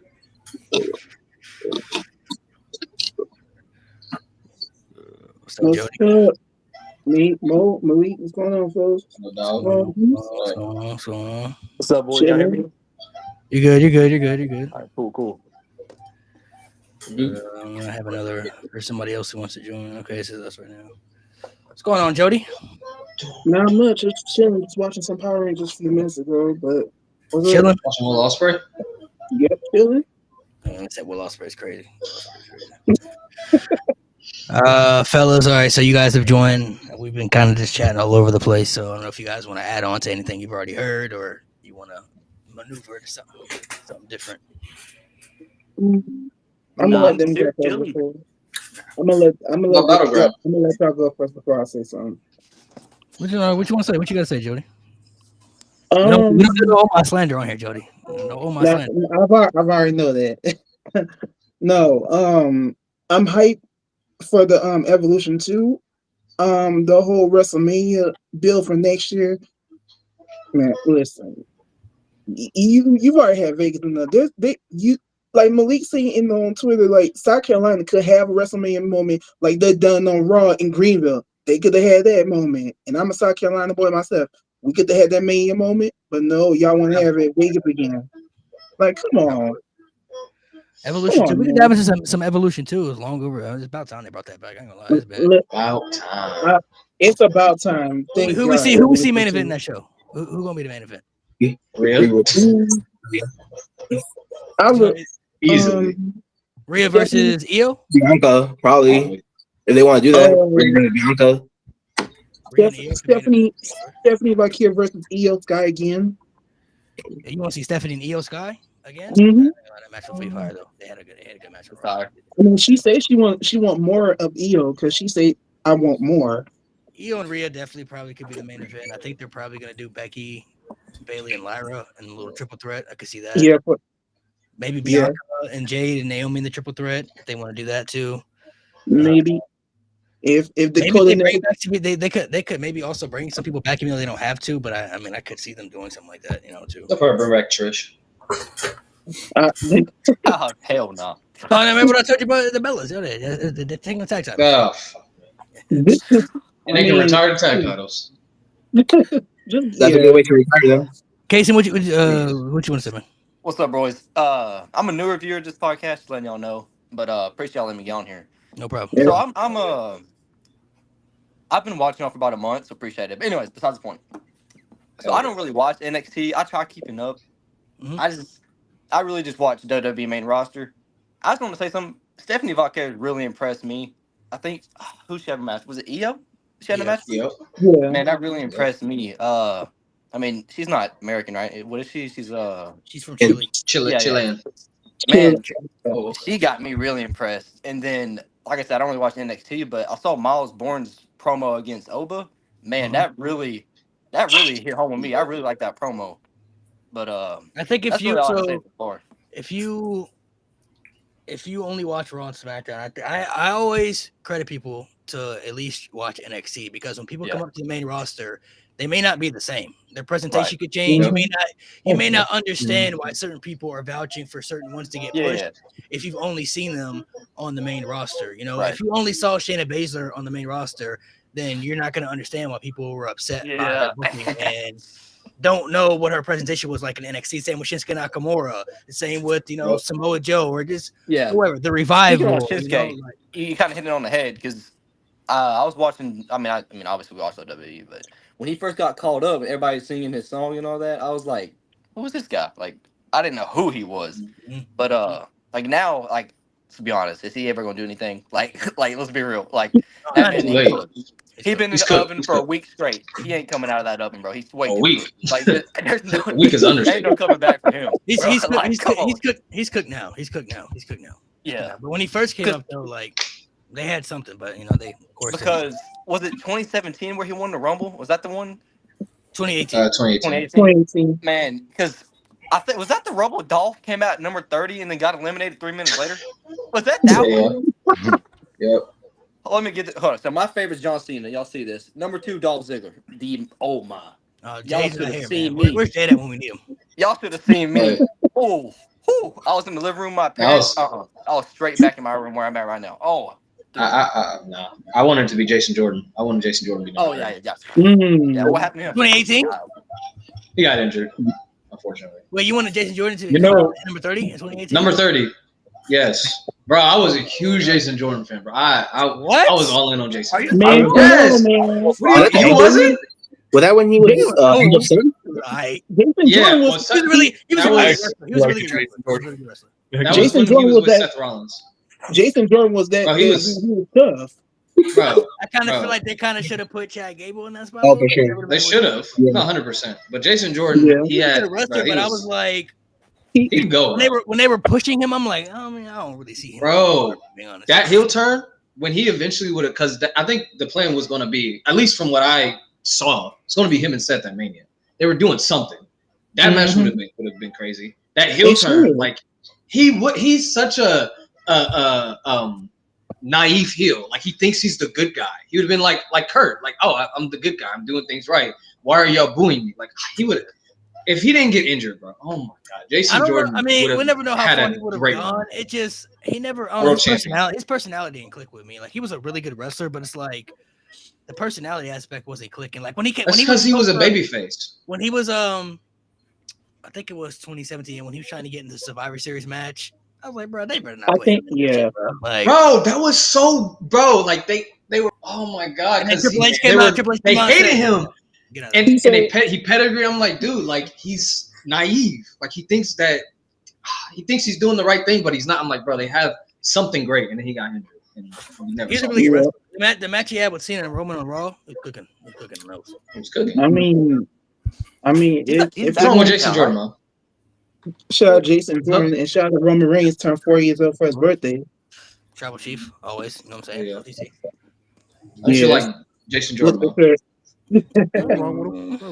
I mean, if Dakota Kai was still here, she should have been the Intercontinental Champion face Lyra, but she could have been. She could have been the Intercontinental Champion too. I mean, at least thought they were going to make her the champion at one point, but you know that didn't happen. Let's see. Dakota Kai. Oh, she's too injury prone. She was never going to be champion. I'm sorry. I wouldn't have put the belt on. I'm sorry. She would have. Couldn't trust her. Unless you got something you want to say, get your hand raised. Oh, okay. Well, I just wanted to add on to the Dolph Ziggler thing from coming out at number 30 at the 2018 Rumble. I don't know if you guys heard about this, but Dolph Ziggler wasn't supposed to come back. He was actually supposed to be gone for like a year, 9 months. You know, because he left, he had to take time off. He he relinquished the U.S. title, and he wanted I think he dropped the and he wanted to be gone for an extended period of time, just to, you know, so people could come get interested in him again. Yeah, I wouldn't be surprised. They always, I mean, we've always talked smack on Dolph Ziggler just because Jay loves Dolph Ziggler, but they always misused him in a lot of moments. You know, they had a lot of opportunities to. They had a lot of chances to make him a bigger star than what he really was, but he had a ceiling that he was just never going to break in WWE. Unfortunately, that they were never going to put him over. I wish he would have left WWE a long time ago. I still think about that every day. God, he was here, but they were never going to, you know, place him. Great TNA from what I hear. I wish Dolph was great cooking in TNA. Win more world titles in his career. At least have a good run with it. Yeah. He's been cooking in TNA. He's been doing a lot of good stuff. Yeah, he is. I hear he's the TNA world champ. That's good. Joe Hendry now. Tag team champion. Oh yeah. Right. He was. Yeah. He was champion for good minute, like 6-7 months. Yeah. He was champ for a while. Yeah. He was champ for a little bit. But my bad. A thing that made me I don't know. I think it was 2023, when he I thought he was fixing to feud with Theory to get the briefcase back, but then it's like they just dropped that immediately. Because I feel like I think he ended Raw one night, super kicking Theory and raising his hand, and the next week, I don't even remember what happened there. Do y'all remember, or am I just tripping? I don't remember that one. He lost to Theory. I remember that. I remember he lost to Theory. Because I think Theory was just going through veterans at that, because I think he fought Shelton. He beat Shelton. I think he was just going through veterans at that point. Yeah, he might be right. It was something like that. Who's so hold on, I'm gonna ask everybody a different question. We'll go in order. Who's everybody's GOAT? Who's the WWE GOAT for everybody? For the new ones on the chat. Richards, we'll go with you. We'll go in order. Everybody's go in order. Of all time, or greatest of all time, number one, the GOAT. Okay. If you would have asked me months ago, I would have said The Rock, but he ain't my GOAT no more. But my GOAT is Roman Reigns, Tribal Chief. Roman Reigns. I've loved him since the Big Dog era. True fan. Never switch up. Alex, what about you? Who's the GOAT for you? WWE or wrestling? Just WWE. WWE. John Cena. Clears. John Cena. John Cena. Good answer. Jody, what about you?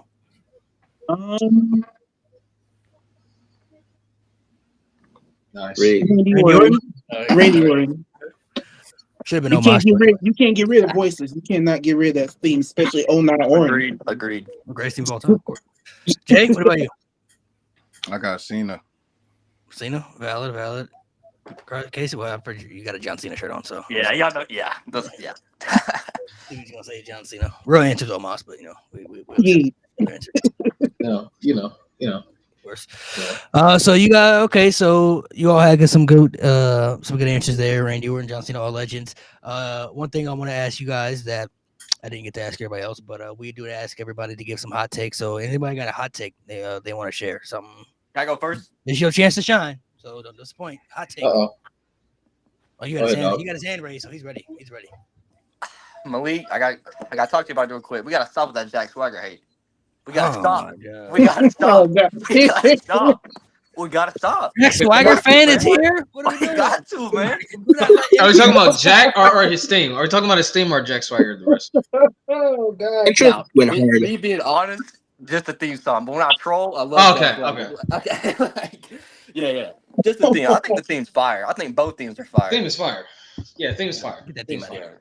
Jack Swagger. I mean, that's in the rotation when I listen to music, dude. Like, I'm not even joking. That's in the rotation. Check 1, 2. Yeah. Skip immediately. Push-ups. But now his We the People theme song. I do rock that one. I like that one too. I like that one. I was so mad when he lost to Rusev and that little feud they were going on. I get it. Rusev that little feud was good too. That was a good little feud. I really like that feud, but I was mad when he lost. I like when Rusev was going through like Big Show, Mark Henry, Jack Swagger, like the people fighting for America like that. And of course, John Cena had to show up. America. That whole character of Jack Swagger's the American favorite. That's actually. I know it was over when Cena showed up, and he's like, "I gotta fight." Jack Swagger is the whole over now. I'm not gonna lie. Who else got a hot take, man? Jay, what you got? You got something you got to share? Or Alex, you got something? Okay. I do have one. I think Mercedes Moné is the second best 4-horsewoman. So she's above Charlotte and Bayley. So who would you have? What would your order be? So Becky, she's like by herself, bro. Like Becky, no one's touching Becky. Then in Mercedes, then it's Bayley, then it's Charlotte. I got the correct order. I like it. Okay, I like that. I just feel like people have Mercedes like way too low nowadays. Like they always have her like 3 or 4 when she's like, I feel she's clearly cute. So if she was still Sasha Banks, she might have been a little bit lower. Yeah. But the Mercedes stuff has helped bring her back a lot, actually. Like, matches of all the women, she's had like the best matches overall. Like she had like her catalog of wrestling is like top tier. No, I think she had the best catalog of all of them, of all the 4 horsewomen. Yeah, her match quality is probably number 1 out of everybody. Like she can put on a good match with anybody, I believe, in the ring. Yeah. Especially during this run with the Indies and AEW, like her stretch of matches has been pretty top tier. We all just waiting for the Tony Storm thing. That's what I'm waiting for. I'm like, they should main event to be honest, but yeah, the Tony Storm and Mercedes stuff. They fumble that, bro. I mean, we got Tony Khan, bro. We already on for our watch, but you at this point. I mean, you got Evolution the next night. Why not put on the best women's match of the year? I think that'll top that could top anything Evolution %. And I can't wait. I cannot wait. That's on my birthday month, so I cannot wait. Who else? Oh yeah. What day you born? What's your birthday? July 8th. I'll be 34. On the 18th. Oh shit! July 18th. 18th. Yep. Almost a week after. Damn. July 18th. You said yours is what? July 8th, Jody? Yeah, July 8th. That's where I was born. So I'll be. Yeah, I'm gonna be old in 2 months. Okay. Jay, who else got a hot take? Who else got a? I got 2. Well, actually, I'm not sure if this.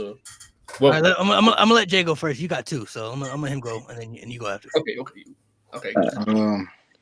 All right. I think I think when Roman retires, I think he'll be top 3. No. Hot take. Top. I'm with you, Mo. You got to clarify. You got to clarify more. Who's going to be in the top 3? You already said Roman, but who else is in there? Cena and Austin. So Cena, Austin, and Roman. I don't hate that. That's nasty. I don't hate that. Yeah, get him, Mo. I'm gonna let you go, Mo. I don't hate that. Go, Mo. Hot take. You already say what I'm thinking. I don't hate You already say what I'm thinking, Mo. Go ahead. You already saying what I'm thinking.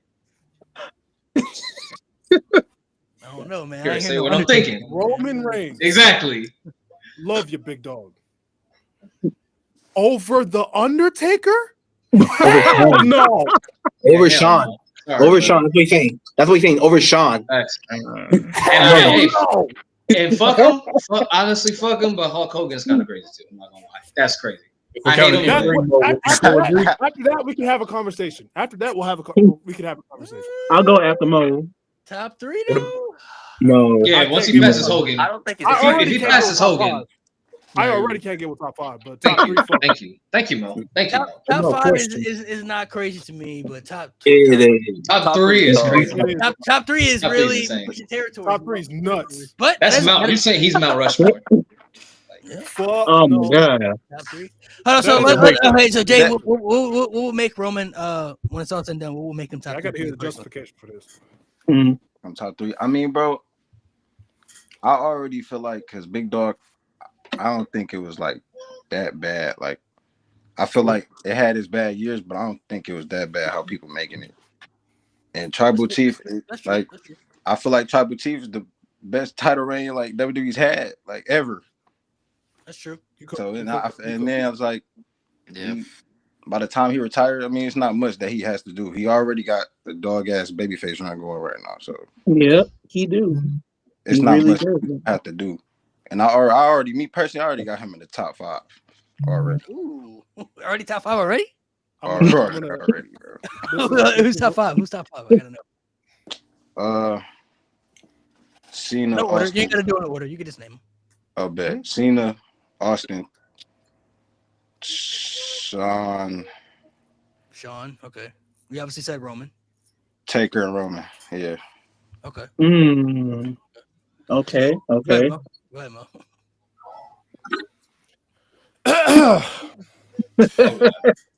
The reason why I've said Roman Reigns in my book, this is just my opinion, but before people get upset, this is just my opinion. Why I've said Roman Reigns to me will never enter that range, top 5 for me. He has solidified himself top 10. The reason why I will never put him top 5, I agree that quality-wise, the Big Dog was not as bad as people made it out to be. I definitely agree with that. But when we enter that range, top 5, when you're knocking at that door, we have to start nitpicking. That's what I do with everybody in that conversation. I nitpick. And whether or not we think the Big Dog was as bad as we make it out to be, from 2015 to 2020, Roman Reigns, and we cannot say this about anybody else in the top 5, Roman Reigns was an abject failure. Period, point blank.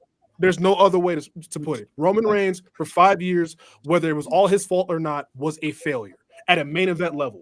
Not just, it was like Rocky Maivia for a year and, whatever. And then he turns the Rock. No. This man was main eventing WrestleMania, and he got 3 main events you can argue as bottom 10 all time. And it was because of his failure to connect with the crowd. And it began with him just as an overall package, not being ready, whether that was promo, character work, all of that. He was not ready. But yes, the Tribal Chief, I think, has outweighed it enough for him to be top 10 lock. I got him, I think, number 8 all time. So that to me, his peak is too crazy for me to leave him out of the top 10. I think if you leave him out of the top 10, you're hating. But top 5, you have to start nitpicking. And for me, I can't call anybody else a failure. I agree with a lot of Mo's points. When you look at the Big Dog run, this is how I weigh it out though. Roman Reigns has some of the worst. Roman Reigns might have the worst and the greatest WrestleMania main event we've ever seen. Like, he has some of the worst main events ever, but he also has some of the best that we've ever seen at this stage. You know what I mean? Like, Roman versus Brock at 34 might be the worst WrestleMania main event we've ever seen. Don't get me started. But Roman and Cody, that might be the greatest WrestleMania main event ever. Nate said that was the greatest match he's ever seen. So, like, Even 39 was good. So like, for me, it's a weird balance. Like I get the main event push during the big dog years was bad for how the fans were wanting to accept it, and it was a lot of bad within that main event push that you hadn't seen with a lot of other guys that were getting pushed to the level of Roman, like trying to make him the guy. That's the only reason why. But the tribal chief thing, the way he was able to reinvent himself, the way he was literally able to take his career and just shift it to a way where like nobody was putting Roman in conversations of like all elite top 10. Like he was still in the Hall of Fame, but we weren't putting him that to being like, no, Roman Reigns is must see TV. He's doing the best stuff in WWE. He's literally the face. Nobody's touching him right now, and he's pushing top 10 convos. That's what pushes him up higher for me. It's like he literally was down here. Nobody could have ever saw the tribal chief stuff coming, especially when 2020 came around. We were like, okay, Roman's gonna have a good career, but that's what it's gonna be. It's gonna be a nice, solid career. The way he was able to just switch everything up and just do everything that he's done in the last 5 years now, I don't know if I've ever seen another top star have that where they can flip the switch of reinventing, who was like, you still would have been somebody who had a good career. Because I can't even put The Rock, I can't put Austin in those categories because they weren't in the main event scene when he was the ringmaster. He was Rocky. It was like a couple.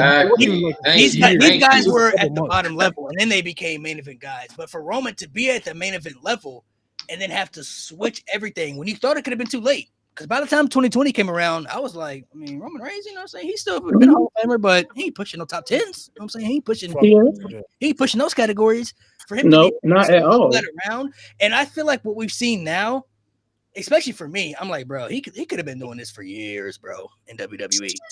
If they would have just let him turn heel like in 2017 after he beat Undertaker or something, we could have got. Then I'd be pushing top 3. We could have had so many layers of just different story aspects of his character. We wouldn't have got 2018 Roman. We wouldn't have got 2019 Roman. Like we could have had so many different things from him because he's been showing us like I've been this good. I just wasn't able to present it because WWE was trying to make me another John Cena, and that was never going to work. For me. So that I see both points. I see Mo's point where it's like it's hard for him to put him there because his main event years are really bad. But for me, it's like his main event years as tribal chief are really good though. So it's like it's like a 50-50 balance for me. It's like he's made up for it, but you can't forget what happened in the past either. Yeah. It's like when I'm comparing him to somebody else that I put in those conversations, it's like, okay, Roman's peak, like it's incredible. I think his peak is either 2 or 3 greatest of all time. Yeah. But then the lows, when we're comparing his lows to everybody else, it just does not equate. Never that bad. It's bad. It makes up to everybody else in the top 5. Yep. And here's the thing, a lot of people were saying this babyface run that he's on right now was going to like erase that big dog. And let's keep it a buck. We're pushing a year. I've yet to see anything. It's still been the same. It's been the same. Like when he shows, he's been doing right now, so he's gonna be gone from the like when he shows up, it's still must watch. You watch it, but like, he hasn't done anything as a baby face. Yeah. Like if we're being honest, like when people were comparing the baby face, when they were talking about movement or something like that, I was telling people like he's not gonna be Cody, bro. As far as baby face, he not moving stuff like that. You know what I'm saying? Like, he's not touching that. But he could be a nice little baby face where people respect him now. He's got the respect, so they're going to cheer him now. So I get the aspects. Like you look at Roman's peak, you could point out, okay, his peak is a lot better than a lot of people's, but the lows. Oh my god! A lot of people don't got those lows either. You feel me? Like John Cena had especially in the top 5. Like not that no. Exactly. If you look at 2010 to 2012, probably the corniest version of John Cena you could name. But I feel like if you compare those years to 2018 and 2019, Raw and SmackDowns were at least still a little watchable. Like 2018, 2019, unbearable to watch. You know what I mean? Yeah. And Roman wasn't the only reason, but he was a huge reason of that. He was exactly. Yeah, like Cena's worst thing was probably his match with Lauren Ice. That's probably the worst it got during that time period. Terrible. Yeah. That was bad. But even still, like not only fudgy mustard, you know, like oh man, that was terrible. Yeah. What about guys like Taker though? Taker don't got lows. No, got lows. Not big dog lows. But here's the thing. Nothing compared. Every star has lows though. Everybody's exactly. But and number 2, at least Undertaker was able to connect with the crowd. Roman Reigns flat out failed to connect with the crowd. Yeah, he Failed. Yeah. Undertaker had everybody's respect no matter what he was Actually, doing. what would Undertaker's lows be though? Probably Ministry. John Gonzalez. When he was like hanging people. I would say John Gonzalez. Like, come on. Actually, I would consider, if I'm being honest for me, I would consider. I honestly probably wouldn't consider Taker's lows till he got old. Honestly, like if I'm looking at his whole career, Oh shit, Goldberg and shit. Like, like the lady, like and, after and that's what I'm talking about though. Like his later years. After bro, the them streak lows died, was after like- the streak died, Yeah, that low hurt him a little bit. It hurt him. But I don't. But he was already solidified. He was already solidified. I was like, he was already solidified at that part, and they weren't pushing him as this new star. Like everyone knew who Undertaker was already. Like he can only do so much damage to his reputation to push him like low out the list. Like even still, he's still Mount Rushmore. He's still. But Saudi was also really bad. Saudi. Yeah, Saudi was terrible. Saudi was terrible. Now, if he had a stinker like that in his prime in the main event of WrestleMania, we'd be talking. We'd be talking something different. But that was like I'm thinking of like. We got Taker and Sid. I'm thinking of like Taker from 1990 to like 2015. There ain't really too many lows in that time. Like he had some good matches, but he was always consistent though, like through the product. Like, he was a good character. Now, if you look at other superstars, like we already said, John Cena had lows, like 2010 to 2012, very low for John Cena's career, I would say. Yeah. I would say like Austin, the heel turnish. You know what I'm saying? That was kind of a little bit of a low. I'll say 02. Yeah, 02 was kind of Ronda Rousey has lows. Ronda Rousey has lows. Her career's a low. Yeah, exactly. I would say The Rock. The Rock's lows. First match was great. First year was great. The Rock's lows probably honestly didn't start till he came back too. I feel like once he came back, the lows started to kind of catch up with him. During his peak, though, I mean, he was kind of there a lot. He was kind of consistent. Yeah, he wasn't like winning a lot too. Like a lot of people thought he put a lot of people over in that time too. When you look at HBK, late 90s, lows there. Everybody else, but yeah, looking at everybody else you said in the top 5, like I ain't gonna lie, I don't know. Had like a Roman Sean Reigns got, low though. Like I don't know what low. I can't think of anybody. But Sean. I don't think Sean had lows. I'm keeping it push. No, I'm talking about like he didn't have that. Backstage, yeah, backstage. His lows were after he. Yeah, I'm talking about like Shawn Michaels. Shawn Michaels lows were himself, like in his like getting in the way. His backstage shit. Okay, yeah. Because like if he wasn't in his own way, he could have been consistent through a lot of the years. You know what I mean? Like on camera, he has no lows. Like really, on camera, I have never seen. I can't really find to maybe I can't against Saudi. Saudi's the only one. Saudi. That never happened.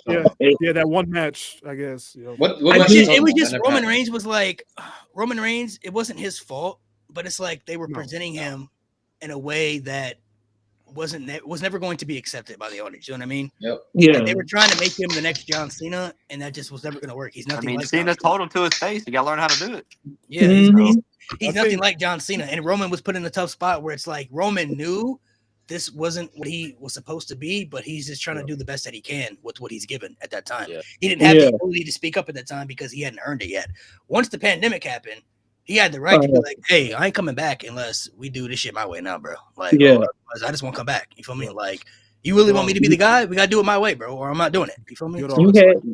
You had Roman Reigns, formerly known as the Big Dog, when he got dog food by Ziggler and Corbin and went from there to a tribal chief. And like nobody another top. I don't know if there's another top guy that I can name that was like a real low for Roman. Like how's he supposed to be the face and we're supposed to take him serious? Like Cena had some lows too, like when he fought John Laurinaitis and he lost to John Laurinaitis, but collectively, even when he lost to John Laurinaitis, I don't think any of us felt that really affected John Cena. We still looked at John Cena as he was John Cena. Anybody else on the roster who would have lost the time, you've been buried. Your career's over. You feel me? Yeah. When he lost to Kevin Federline, all of us are still like, and that was a low. And that was a bad low. That is a low. And he was the WWE champion. He was the champion at that time when that happened. That's crazy. But then he goes to main event WrestleMania and he has a feud with Shawn Michaels right after. You know what I mean? So it's like, that was still there were still things to make up for. Roman got dog food dumped on him, and he was losing matches to Baron Corbin and Eric Rowan and Shane McMahon all in the same year. So I mean, like, it was bad for him. Yeah, I mean, it's not only bad. It was really bad. But I understand Jay's point though. Like to put Roman up there for his peak. I mean, his peak is really crazy. His peak is top 3. It was. His peak is really top 3 peak of all time. His peak was something that So like when I watch Roman Reigns now, sometimes like I go back and look at like a big dog match. I can't even believe I'm watching the same person. It don't even feel like the same guy. Yeah. You go back and look at Big Dog Roman. Go back and watch a Big Dog Roman promo. Go back and watch a match. You're like, bro, this don't even feel like the same dude, bro. Like they don't feel the same. It's like I'm watching different people. I feel like you can't recognize it. Like it's hard to recognize it at one point. It's so like for a babyface. Like Cena got hate, but I don't like Roman's hate was different, bro. Like there was something that happened in 2016. I think someone put like some sort of blog where they said when you go to wrestling shows, make sure to boo Roman Reigns, and if you see a child booing Roman Reigns, tell them why they should boo Roman Reigns. It got to that point. That's crazy. It got to that point. To be fair though, the difference I always looked at is they used to love John Cena when he was rapping, and then they hated him. Yeah. But the reason they hated Roman is because they still wanted Daniel Bryan, and when he didn't win that Royal Rumble, it was never the same after that, bro. Go back and look at 2015 Royal Rumble. After that, they never accepted Roman. After that, they knew they didn't. Once he won, they knew Roman was the next guy, and they were like, "Absolutely not. We don't want him as the next guy." Nope. They instantly hated it after that. I do got one. I do got one hot take. Still fuck Death Rebel. How you change from Fraxium's theme song to the current theme, and you went the PBS Kids Zoom Arthur theme? Yeah, I ain't gonna lie, I kind of like it. I kind of like it too a little bit. I don't like how they got everybody's theme song where it's like we got to say everybody's name in the song. You know what I mean? Like we already know who these people are. I don't need to know that Fraxion's coming out. Yeah, like I know who like Fraxion. I watch it. Like I know.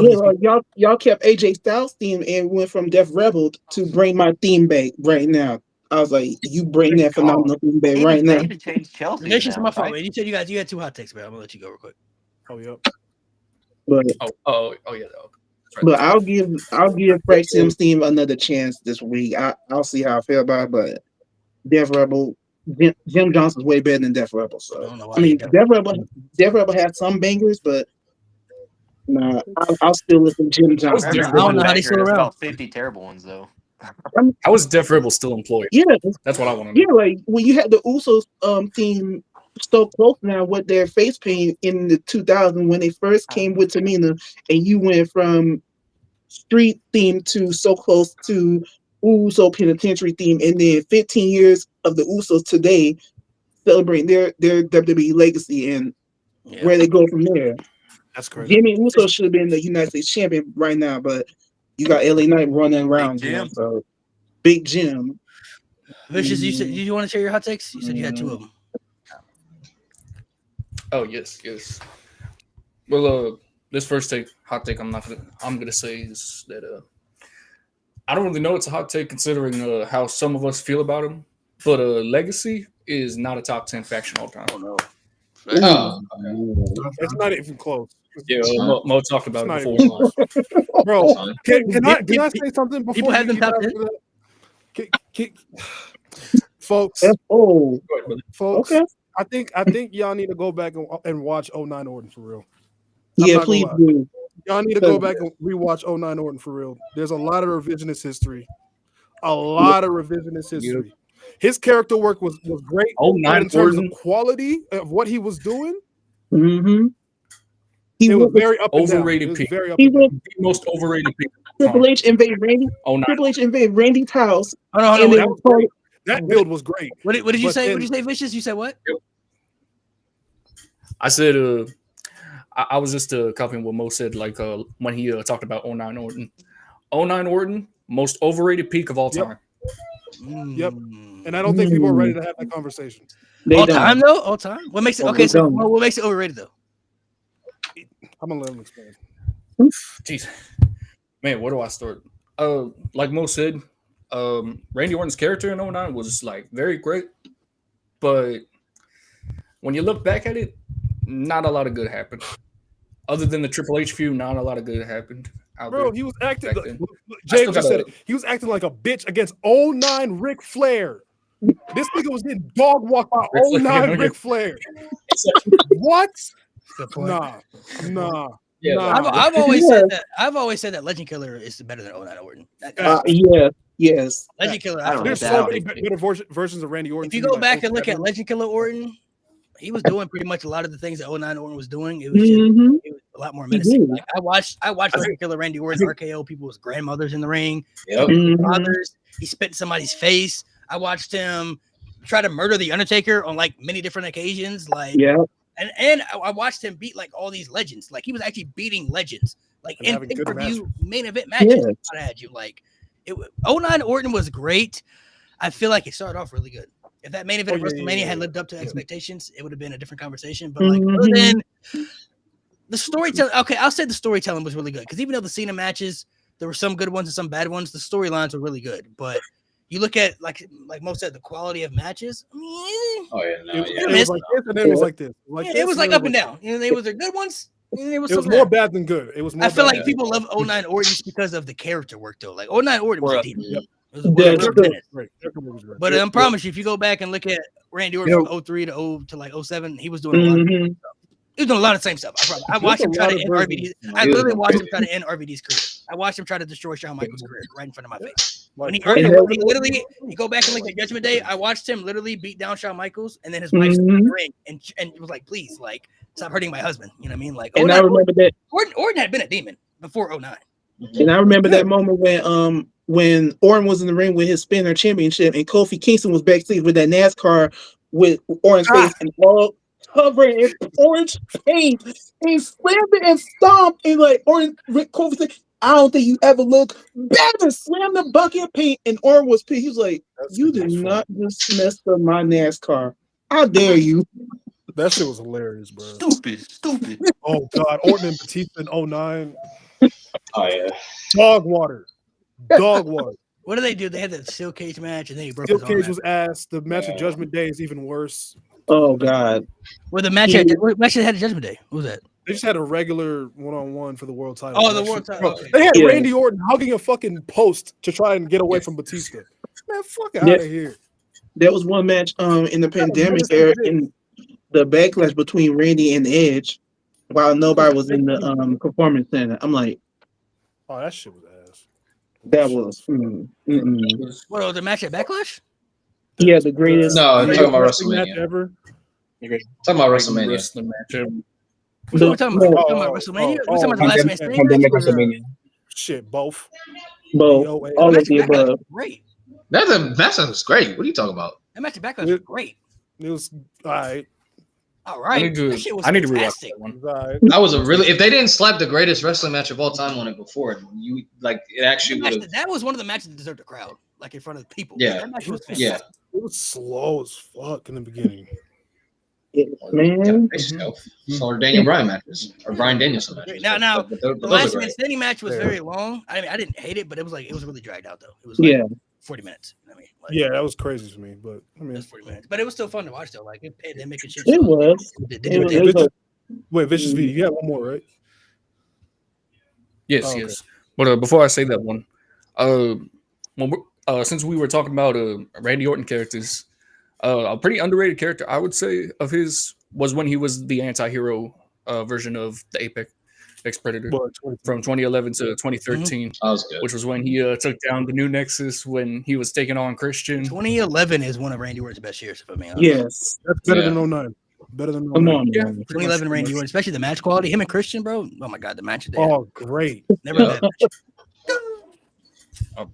Wonderful. Okay, well, my second hot take.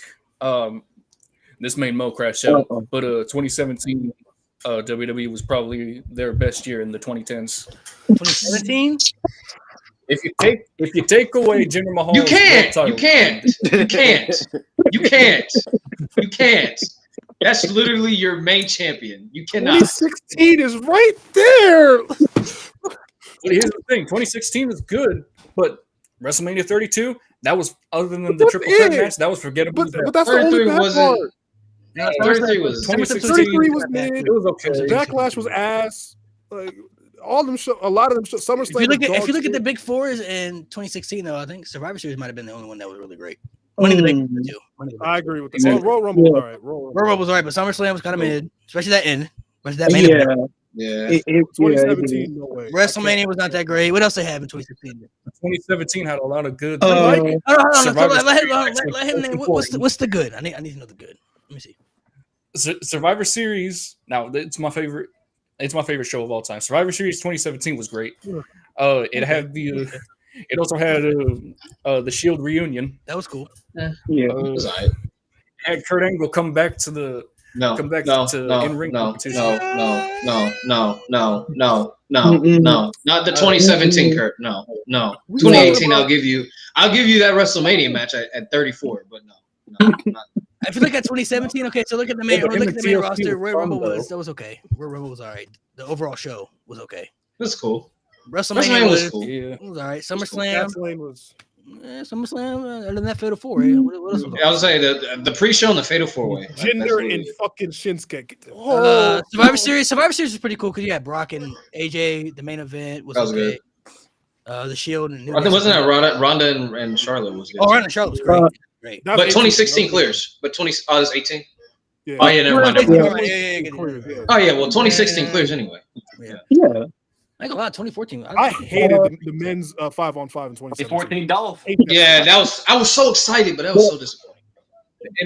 The ending was just questionable. What else happened in 2017? What else PLEs did in 2017? Now if we're talking Great Balls of Fire. Was Great Balls of Fire? Was that in 2017? That was okay. Oh my God! That's the year that's the year they had. That's the year they had fucking Braun Strowman lose. Yep. No, get that shit out of here. Oh God. Braun Strowman got murdered. And a great feud with Roman Reigns. That was one of the best feuds of the year. Him and Roman Reigns was one of the best feuds of the year. And they built up my guy just to throw him away. No, I can't give it to him. I can't give it. I'm sorry.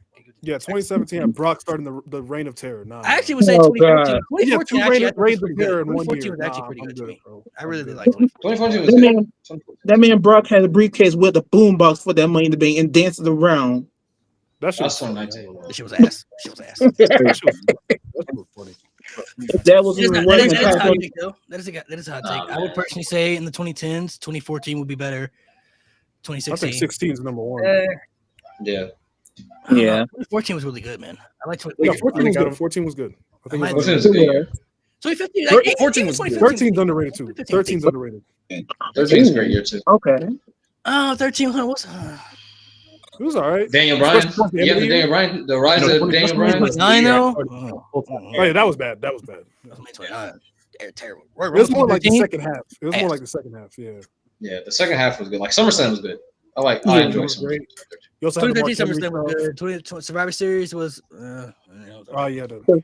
Survivor was. 2016 was cool though. There was like no. I feel like there was no year in the 2010s that had consistently a good Big Four. Like every a Royal Rumble, a WrestleMania, a SummerSlam, and Survivor. Yeah. Like it was either one. You had a good Rumble, but a bad SummerSlam, or a good WrestleMania. Who said 2011? Who said 2011? 2011 had all bad year. They had bad Rumble, bad Mania, bad SummerSlam, bad Survivor Series, all bad. Wait, no, I like bad. Other than Punk, that shit was mid. It was okay. The main event, Rock and versus Awesome Truth. That was more like the spectacle. That was probably the most. That was the most orless tag team match I've ever seen with two main event guys. Yeah. It was more about Rock showing off. Yeah, Rock. The most orless tag team. Yeah, Rock and Cena, two mega stars. R-Truth and Miz. They could have brought Kevin Nash. No respect to the Miz. No respect to the Miz and R-Truth. They legends themselves, but like, come on. Yes. They should have did Triple H and Kevin Nash. Bro, they had a TLC match for a sledgehammer. What is a sledgehammer? Sledgehammer on a fucking pole. A sledgehammer ladder match. A sledgehammer. And you had Kevin Nash talking about the click though. Do y'all remember that Del Rio and Cena had a last man standing match with no ring? In a broken ring. A broken ring. Yes, Cena, or because Henry and Big Show broke it. Vengeance. Yeah. Last man standing match, no ring. Oh my God. Don't forget. Didn't even win. Brother, might add you. Because Miz and Truth. Miz and Truth. Awesome Truth. That's like and they ran into Hell in a Cell. Oh man, 2011 was not real, man. Go ahead, Vicious. Go ahead. No, man. That was like the Titus O'Neil fell down under the ring for the greatest World Rumble, man. Fell on the floor, went under the ring. Vicious, what you want to say real quick? Does anyone remember that? But anyway, what was I gonna say? I don't know. Oh, right. But can we all agree though that if 2019 didn't have Kofi Mania, WWE 2019 could have been just as bad or at a low possibility worse than WCW 2000? Oh, if it wasn't for Kofi Mania, WCW 2000, man, that's man, that was the absolute worst of major wrestling companies. That is like, I don't know. 2019, bro, it was pretty. Man. It was bad, but like WCW not that bad. I mean, you look at the end of 2019 though. You got to look at the end of 2019. Raw for that time at least we was had actually Survivor good. Series. Yeah, at least we had Survivor Series. We had Survivor Series and Raw once Paul Heyman took over. For the time, obviously looking back, it's not really all that, but for the time, it was actually pretty damn good. It was actually a pretty good show. SmackDown was ass. SmackDown was straight trash. It was. WCW in 2000 was completely insalvageable. That is. They like, were doing anything, bro. I mean, like people try to people try to. Fair, I was gonna say people try to say AEW was no, they're not even close. Like AEW went nowhere even near the atrocity, the violation that WCW. Wait, 2000? That was the year of the Finger Poke of Doom, right?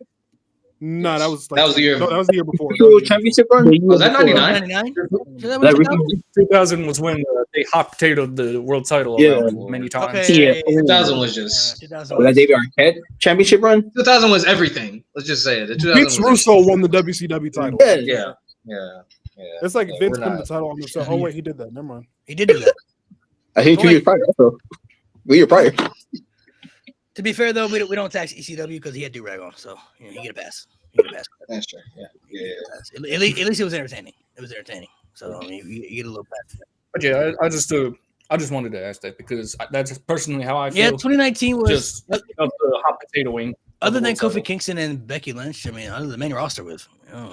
It was bad. It was bad. Pretty good. It was really bad. Nothing else I could think of that really. Yeah, the Viagra on the pole match, bro. I'm sorry. No.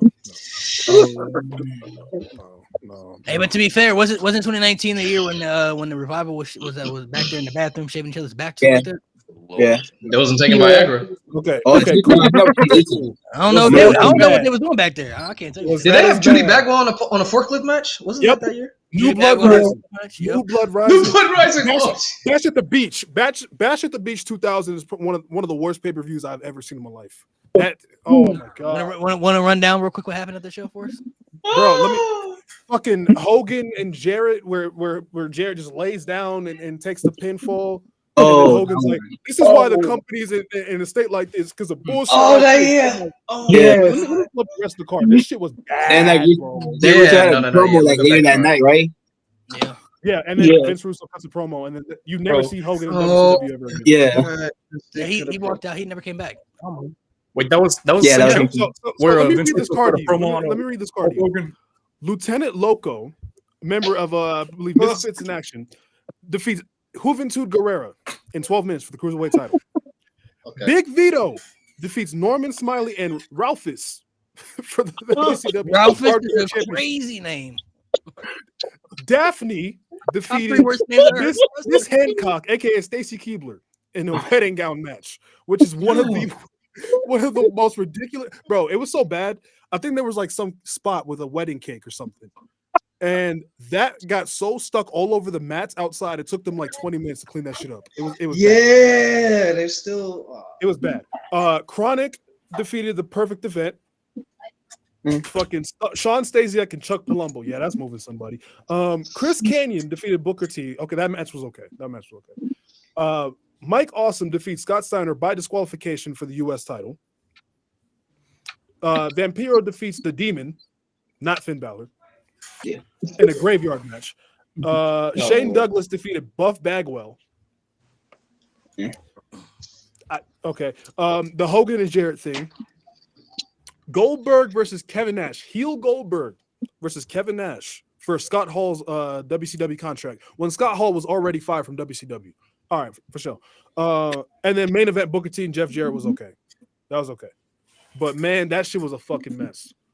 That show was a mess. I can't get over Ralphus, bro. That shit. Like, you gotta watch. You Bro, gotta watch the show. The You gotta watch the show. Like me reading the card is not enough. Like you gotta watch the show to Nigga fully said understand how bad it Ralphus. is. That's top 3 worst names I ever heard from wrestler. We got top 3 worst names. Bro, the fact that Vince Russo That was Chris Jericho's could have shoot promo former and say manager that he's too. gonna make it better. But Daphne, oh my god. That match was ass, man.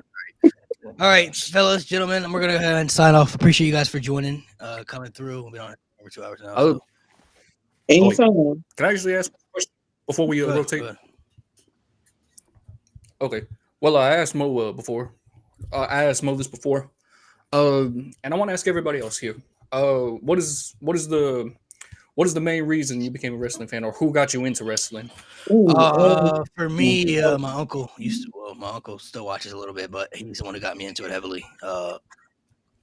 He watches here and there a little bit. He doesn't really keep up with it as much as he used to, but he used to watch it a lot. He used to work a third shift job, so when I used to stay at his house, he would have it recorded back on when they, we had VCRs and stuff, and I would watch it on the VCR in the morning while he was asleep, so I could watch it before him and stuff like that.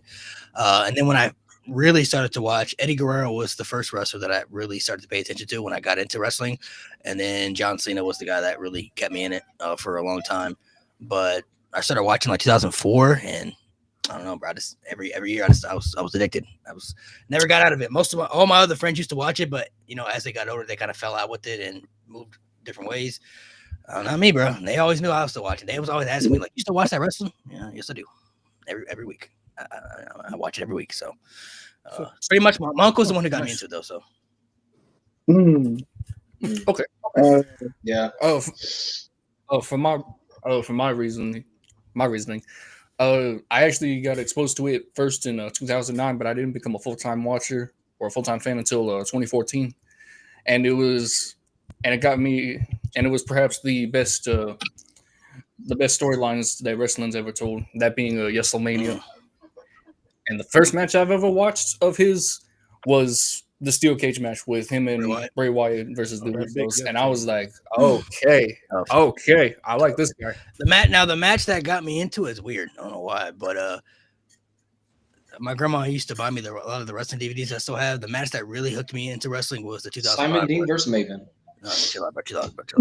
The 2005 Royal Rumble. I don't know what it was about that match, but 2005 Royal Rumble. That shit got me hooked, bro. Especially the end when it was Cena and Batista. Like in the That's end. not weird. That's a good hook. Yeah, that's a good one. At least you can remember I don't even know what match got me hooked. I just started watching. I just remember because I had the DVDs and stuff like that, and she bought me these 2 DVDs. Malik's favorite part was Simon Dean coming out doing the squats and shit. Nah, right. Simon Dean was one of the people that I did not like at that time. I hated him so much. Bro. He saw Maven. He was like, yeah. Every time I watched Maven was not on that card. Actually, he was not on that card. He's in the Rumble. Oh no, he's fired. No, he was not in that match. He's in the next Rumble. Never mind. He was in the. I was a little kid. I was born in '90s, so my favorite wrestler was got me to wrestling was Eddie Guerrero as well.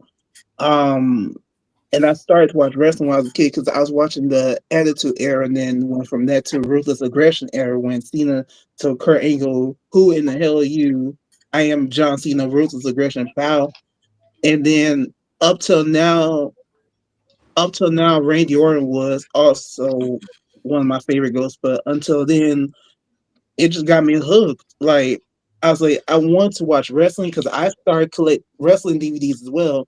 I still collect them still to this day, and go to house shows in my state. And then I saw Undertaker, Kane, and Matt Hardy doing the Undertaker fist. It was the ECW and WWE type, and I was like, I'm kind of get to it. So up till then, I still love wrestling to this day. So hooked, man. That's what got me hooked. So it was the one match got me to. It was The Rock versus Steve Austin era type. So that was one of the matches that got me hooked up. Alex, Jane, let you guys share real quick. Mine probably the most random. So I'm Mexican, right? So my dad will put on like AAA with AAA and Univision. So I grew up. My favorite wrestler growing up was La Parca. Okay. I don't know if you guys. Yeah, so but not the one you guys know because that's the one WCW. So Triple A owned the rights for La Parca gimmick, right? The costume and everything. So they got him back and put in a different wrestler. So that guy is my favorite wrestler. Like different the second iteration of La Parca, my favorite wrestler growing up. I saw a match one time. They will bring like a sword. They had a tournament for like a sword every year, and that was probably the first one I saw. And it was him winning it that year, and I was like, "This shit is so cool." Because he would come up dancing to like Michael Jackson on Thriller the whole time. So as like a 4-year-old kid, I'm like, "What the fuck is this? This is really cool." I'm like, I'm into this. So I grew up like watching AAA, basically until I was like 10 years old, and then like I kind of like left AAA. Transition more. I was already watching WWE at that point, so I mostly became WWE like full time at that point. Okay. Jay, what about you? The feud that got me hooked. Is Jeff Hardy and CM Punk in 2009. That feud was fire. You team CM Punk or team Jeff Hardy? I was Jeff Hardy. Nah, Jeff Hardy. That was my guy. I ain't gonna lie. Jeff Hardy, valid. Casey, what about you, man?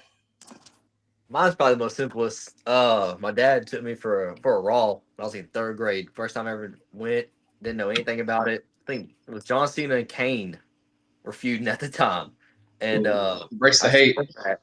And that's the first thing I ever went to. Ever since then, I've just been really on and off. But I've really been into it past like 3 years now. So yeah. John Cena. Nate, you got one you want to share?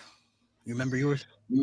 Man, I mean, I wasn't even allowed to watch. My brother was supposed to be the one watching, but eventually I just started watching about 2007. I was watching SmackDown. We didn't have cable, so I couldn't watch Raw for about like 2 years.